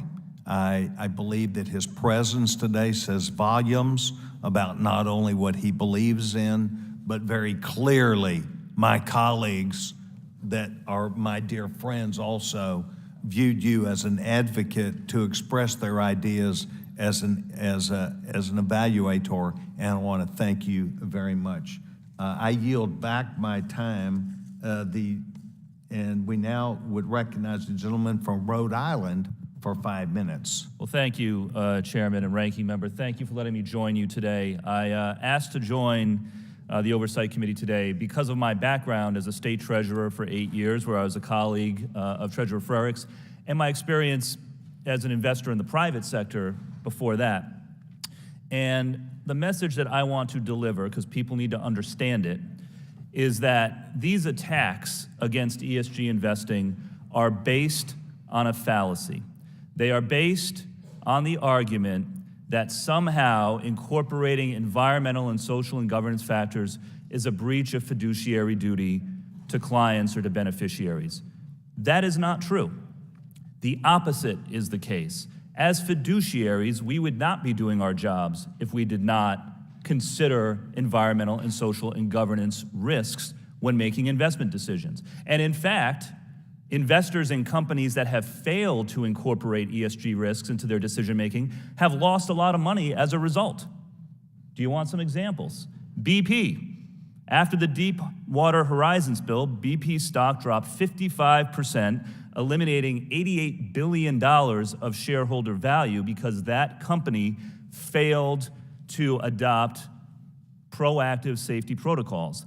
Volkswagen, their emissions scandal caused their stock to drop nearly 30%, also costing investors billions of dollars. We've heard about Norfolk Southern and Purdue Pharma. The list goes on and on. Companies that do not manage their environmental risks, their labor risks, their consumer protection risks appropriately open up investors, including retail investors, pensioners, retirees, to financial losses. So investors would not be doing their jobs if they did not think about these issues when making investment decisions. And in fact, because we have a free market in this country, investors are voting with their feet. We've heard about how big companies like BlackRock and others that integrate ESG factors into their decision-making process control trillions of dollars. Yes, because investors have chosen to take their business there because they want their asset managers to be incorporating all of these factors into their decision-making process. And the data has borne out. Over the last 5 years, according to Morningstar, 2/3 of funds that emphasize ESG in their investment process have ranked in the top half of performance relative to their peers. That's mutual funds. So again, ESG investing, it is common sense, and it's been going on for years as well. Private investors have been doing this for decades.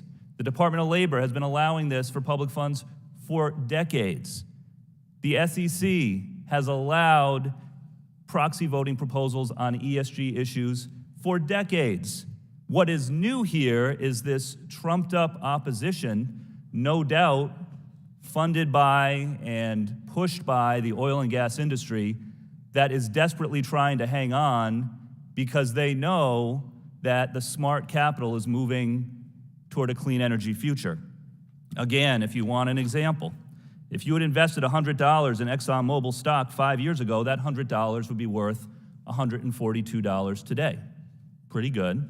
If you had invested that same $100 in First Solar, a publicly traded company, it would be worth $267 today. So the industries of the future are winning, and the industries of the past are now trying to rig the game by employing government interference to prevent investors from doing their jobs. And I would note, this government interference is being run oftentimes by people who have no investment experience themselves at all. The two Republican witnesses who are here, who may be very credentialed in other ways, between the two of them have 0 degrees in investments or economics or finance, are not CPAs, are not chartered financial I ran a analysts. tech venture fund, just so you know, Congressman. So, Yeah, fair okay, enough, so but no degrees, no But just to be CFA, clear on the no record, I just reclaiming wanted my to time, know, yeah. reclaiming my time. All right, I've spent a career in this, as has Treasurer Frericks and many others who were not given the opportunity to come here today. Our Republican witnesses have experienced trying to overturn elections that were freely and fairly won, but not incorporating smart ESG factors into investment decisions. So listen, we know what's going on here. This is a taxpayer-funded effort to run interference for the oil and gas industries, prevent investors from doing their jobs and exercising their judgment, and prevent investors from having the options for where to move their money. It's un-American, it's not in keeping with the free market or sound investment principles. And with that, I'm out of time, and I yield back. Chair recognizes Mr. Burleson from Missouri for 5 minutes. Thank you, Mr. Chairman. You know, I am an investment advisor representative. I do have a securities license, and I sat across the table from people when you manage someone's accounts, and the burden is on you to make sure they make it all the way to end of life, and that their funds do not run dry. And I'll tell you, when you're facing someone and you're looking them across the aisle, you realize that burden. It weighs on you. And when your clients' portfolios go down, you feel the pain. But you know what I would never do? I would never, and I would think it would be fiscally irresponsible to apply my morality on my clients' funds, right? Mr. Marshall, would you not agree that people have different moralities, and if your investor is applying their brand of morality on your funds, would you be pleased with your performance? I would not, but that's the goal of those that initiated ESG concepts through the UN, which said that they want to transform the world by creating a global energy economy, as well as being able to set preferred societal values. Yeah, and Mr. Reyes, the problem is that we have a situation where the tail, folks like Mr. Frakes, is wagging the dog, because in using his position in voting position to be able to change the direction of companies, and these companies are where our citizens and their retirements are invested. That's correct. And I wouldn't want anybody's morality, whether it was progressive, conservative, or something in between, voting with my dollars. And when I and my team invested on behalf of others, it was the same. We wouldn't interject our own political preferences or personal preferences. Well, and the impact on states is unbelievable. We heard from that Illinois is over 100, I saw reports, $110 billion in a pension deficit. It may be more, right? And so the problem is that in order to make that up, is that the state has to kick in more dollars in order to get that fund to be solvent. That's what happens in every state. When you become below a particular level of solvency for your pension, you start having to kick in more. And the impact on the taxpayers is devastating. So yeah, we can talk about whatever moral decision that you want to make. You can make voting right decisions to direct people's money towards your brand of morality. But when you mess around with other people's money and they get hurt, who pays? Do you? No, you don't pay. They do. And that's what this is about. We're trying to make sure that people are not messing around with retirees' funds. So let me ask this question. It was mentioned that we are not able to, we just want to have more information out there. Yeah. So let me ask a question. Mr. Marshall, and you guys can go down the line, just say, in Missouri, our treasurer issued a rule that said, if your money manager is using ESG in their metrics, then your client should probably know about that, right? More information would be good information. Would you agree with that? I don't disagree at all. Mr. Reyes, do you agree with that? Agreed. Do you agree with that, Mr. Frakes? More information is good information? Mike Frakes, I agree with that. And I disclose all this on our website. We are public and transparent. Okay. I agree with you. But I would disagree with your statement that this is about me pushing my values. This is about pushing value for companies. When we hold... Right. And Mr. Frakes, businesses are not going to heaven or hell, are they? There's no, but businesses do declare bankruptcy, like Purdue Pharma. Well, that was a bad math. investment. That is math. Math is not more. There's no morality to math. I'll completely agree with that statement. But again, I reiterate that as an investment advisor who actually had to deal with clients and actually worry and stress about whether or not, when they're making that decision, I'm retiring, am I going to make it all the way through? And you're sweating that for them, you're stressing about that for them. It's not your money. But when you know them and you're looking them in the eye, you know that you cannot mess around with their money and you apply your morality. Thank you, Mr. Chairman. I yield back. I sweat the 850,000 families who are saving for college education to make sure they can graduate, they can Point of order. without more debt. There's no question for the gentleman. Chair recognized Mr. He yielded. Oh, back. Mr. Biggs, yes. Thank you, Mr. Chairman. So I've been running back and forth from hearing to hearing today. Always interesting to hear people say things, just make them up. Fantasy, we got to hear from one of our colleagues across the aisle a moment ago saying this hearing is a result of trying to protect oil and gas industry. You know, sometimes you get to fabricate, you get to promote a fantasy, and that's what we just heard. But that's too bad. That's too bad. It's been nearly a decade since this committee under Chairman Issa exposed Operation Checkpoint, the Obama administration's weaponization of regulatory power to starve lawful businesses of their access to capital and banking services. Unfortunately, the latest iteration of choke point is being undertaken by unaccountable international organizations, large asset managers acting in breach of their fiduciary responsibilities, and is being encouraged by the Biden administration, which is pushing the advancement of ESG priorities beyond agency authorities and at the expense of their statutory missions. General Reyes and General Marshall, I understand that one of my Democrat colleagues has accused committee Republicans of promoting corporate socialism today. Another fabrication and fantasy. Given that ESG is being forced on the public by the Biden administration and by activists, Mr. Reyes, Mr. Marshall, would either of you like to respond to the claim made by one of my colleagues? I think we're advocating corporate independence, the ability to make decisions for your business based upon what's best in the return for shareholders as a result of the work that you're doing.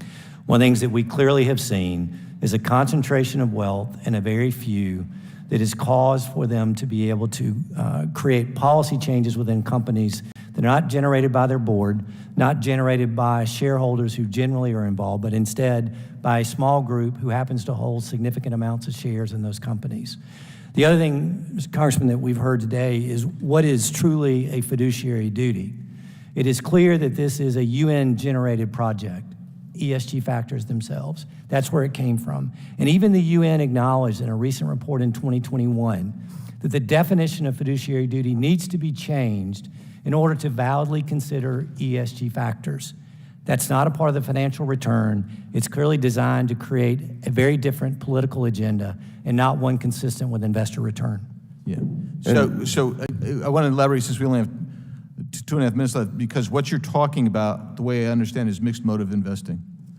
So there's a 2020 Stanford Law Review article by Max Schatzenbach and Robert Sitkoff entitled Reconciling Fiduciary Duty, Social Conscience, the Law and Economics of ESG Investing by Trustee. Are either of you familiar with that piece? I'm not. I'm not, sir. Okay. Well, the article goes on to describe for trustees acting with mixed motive. He says acting with mixed motives triggers an irrebuttable presumption of wrongdoing under the sole interest rule. Does that sound accurate to you as the way you understand the sole interest rule? Yes. That's accurate, Congressman. If so, Mr. Chairman, I'd like to submit to the record several decisions: the Fifth Third versus Dudenhofer case, the Central States versus Central Transport case, and several articles by Vollmer. But I want to go. Without objection, so ordered. Thank you. I want to go to this right here from that Stanford Law Review article, and then I'm going to ask you to expand on this in our closing amount of time. Acting with mixed motives triggers an irrebuttable presumption of wrongdoing, full stop. Because the sole interest rule is prohibitory rather than regulatory, to prove a breach, a beneficiary need only prove the fact of a trustee's mixed motives. Under the sole interest rule, the trustee violates the duty of loyalty, even in the absence of self-dealing, if the trustee has any motive or rationale for undertaking an action other than the sole interest or exclusive benefit of the beneficiary. How does ESG standards encroach upon the fiduciary duty described by the sole interest rule?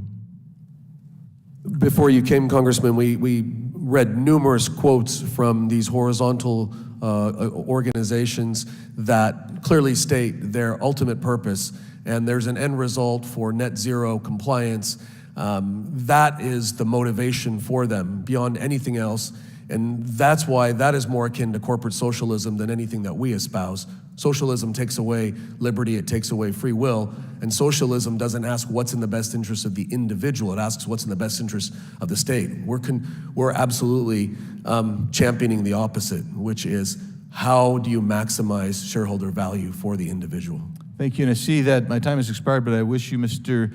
Reyes, if you'd give your treasurer, State Treasurer Morley Oaks, I'll pass on to our great treasurer. Thank you. Your hello. Yield back, thanks.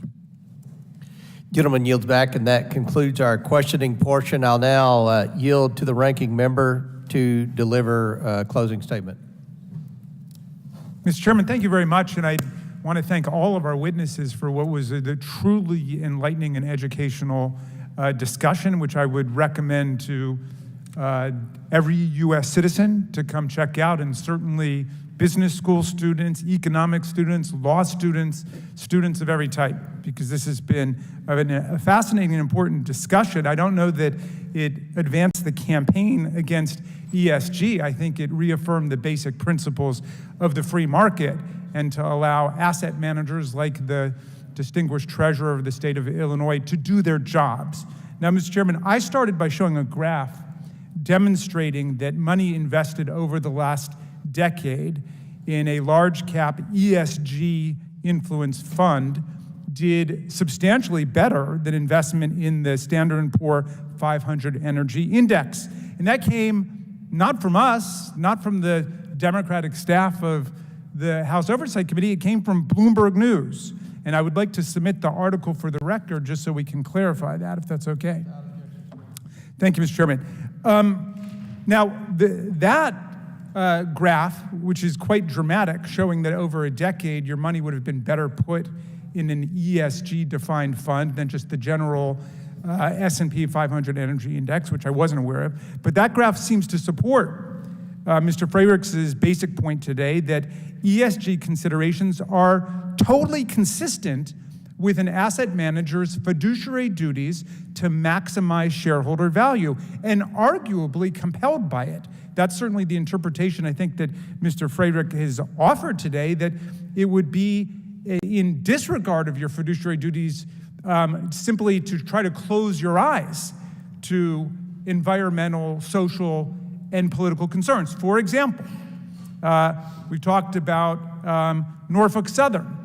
If it had come to the attention of investors before the derailment, which obviously caused a tanking of the value of the stock, that Norfolk Southern was making a lot of money, but it was cutting corners on safety, and it was laying off workers to save money, but making it more dangerous on the rails, that's something that should be taken into account. I've not heard a single argument from the other side that it shouldn't be taken into account. You could say the exact same thing with Purdue. Mr. Frerich testified, I was using it as a hypothetical. He said they actually came to Illinois. He faced the question whether or not to invest in Purdue, and Purdue was coming back with staggering profits, but he looked behind the curtain, and he didn't like what he saw in terms of Purdue getting people hooked on OxyContin, oxycodone, and he said, that's not a good long-term investment for the teachers and firefighters and cops of Illinois.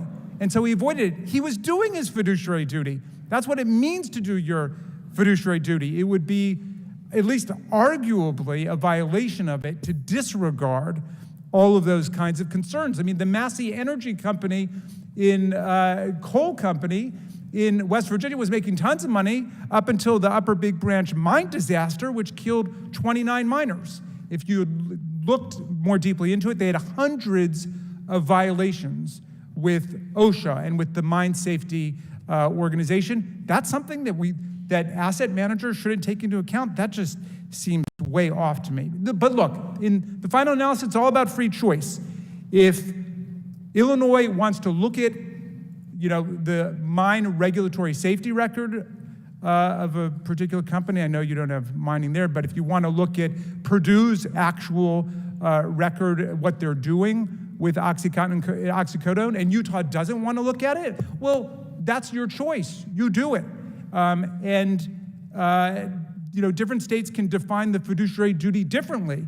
In Texas, they seem to be defining the fiduciary duty as doing whatever the oil and gas industry wants, or the gun industry. Look what they just did in Texas under this whole anti-ESG, anti-woke campaign.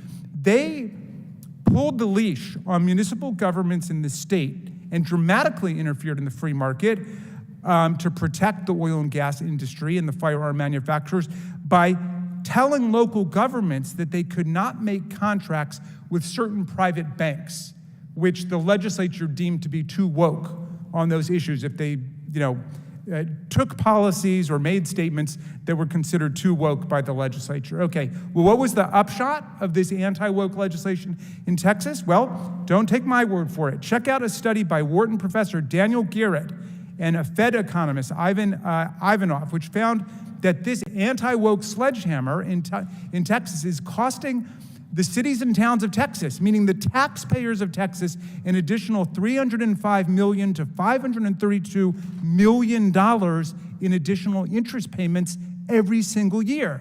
Now look, if Texas wants to spend an extra $500 million on interest payments to make a totally political, totally partisan anti-woke statement, then have at it. That's up to them. At some point, the people of Texas will wake up to it, but that's their choice. But don't interfere with the right of Illinois and all the other states to look at all of the factors that actually influence the valuation of companies.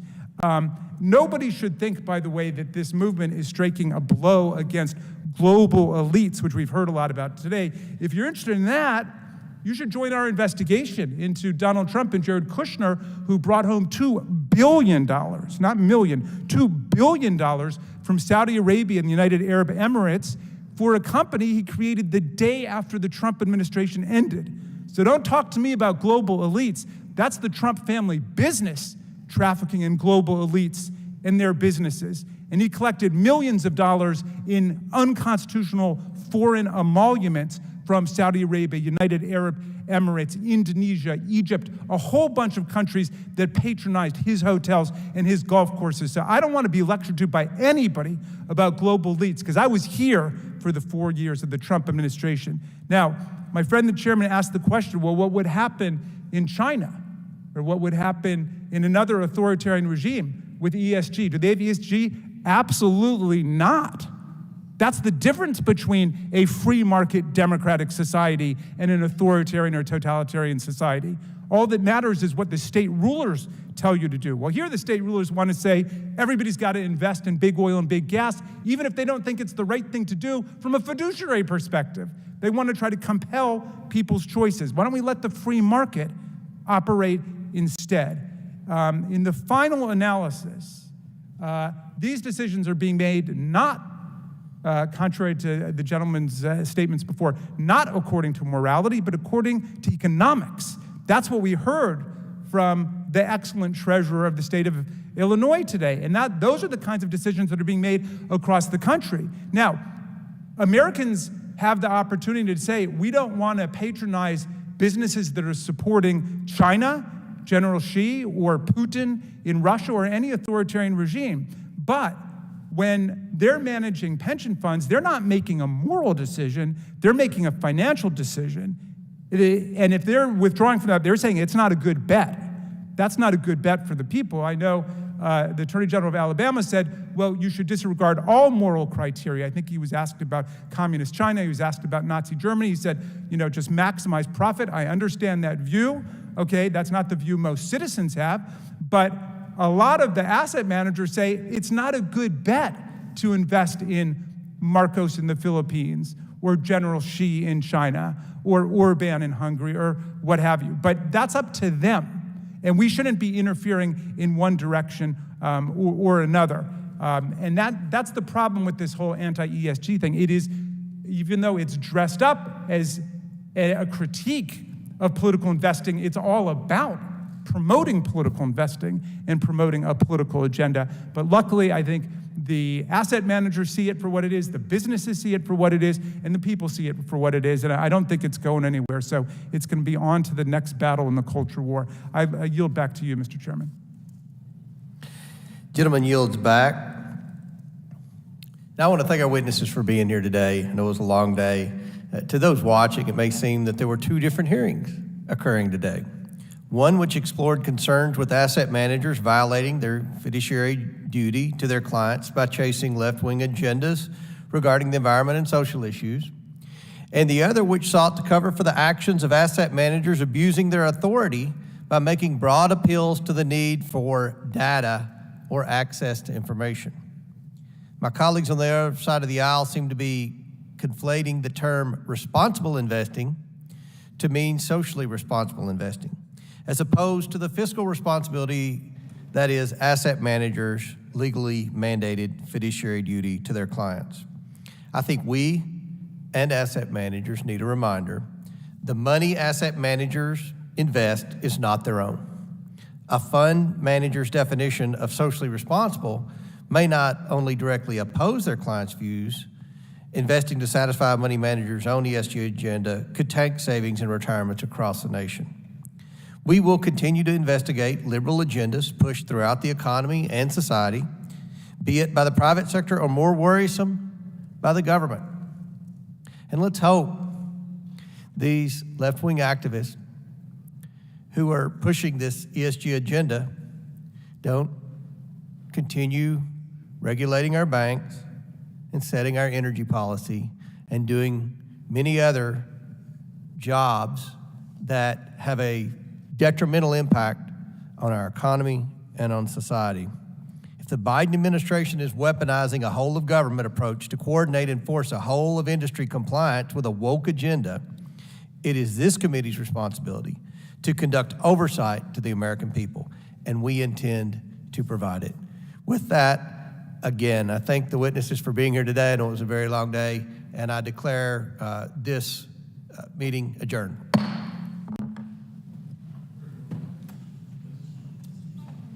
A Russian man claiming to hold top-level secrets about Russian advanced bombers has just turned up at the U.S. southern border, seeking asylum. The man claims to have been an engineer at a production facility over in the city of Kazan, and he says that he possesses top-secret information about the White Swan Tu-160, which is the most advanced bomber in the Russian arsenal. U.S. border officials, they interviewed the man, and they determined that his story was in fact credible and eventually passed him off to the FBI, who are still in the process of interrogating him right now. However, analysts have pointed out that the fact that the story was even leaked to the public is an indication that perhaps the American government is encouraging other Russians who also hold top-level secrets to also escape to America. And if you thought that was interesting, well then you should click on that button below this video and check out Epoch TV, one of the best no-censorship video platforms on the internet.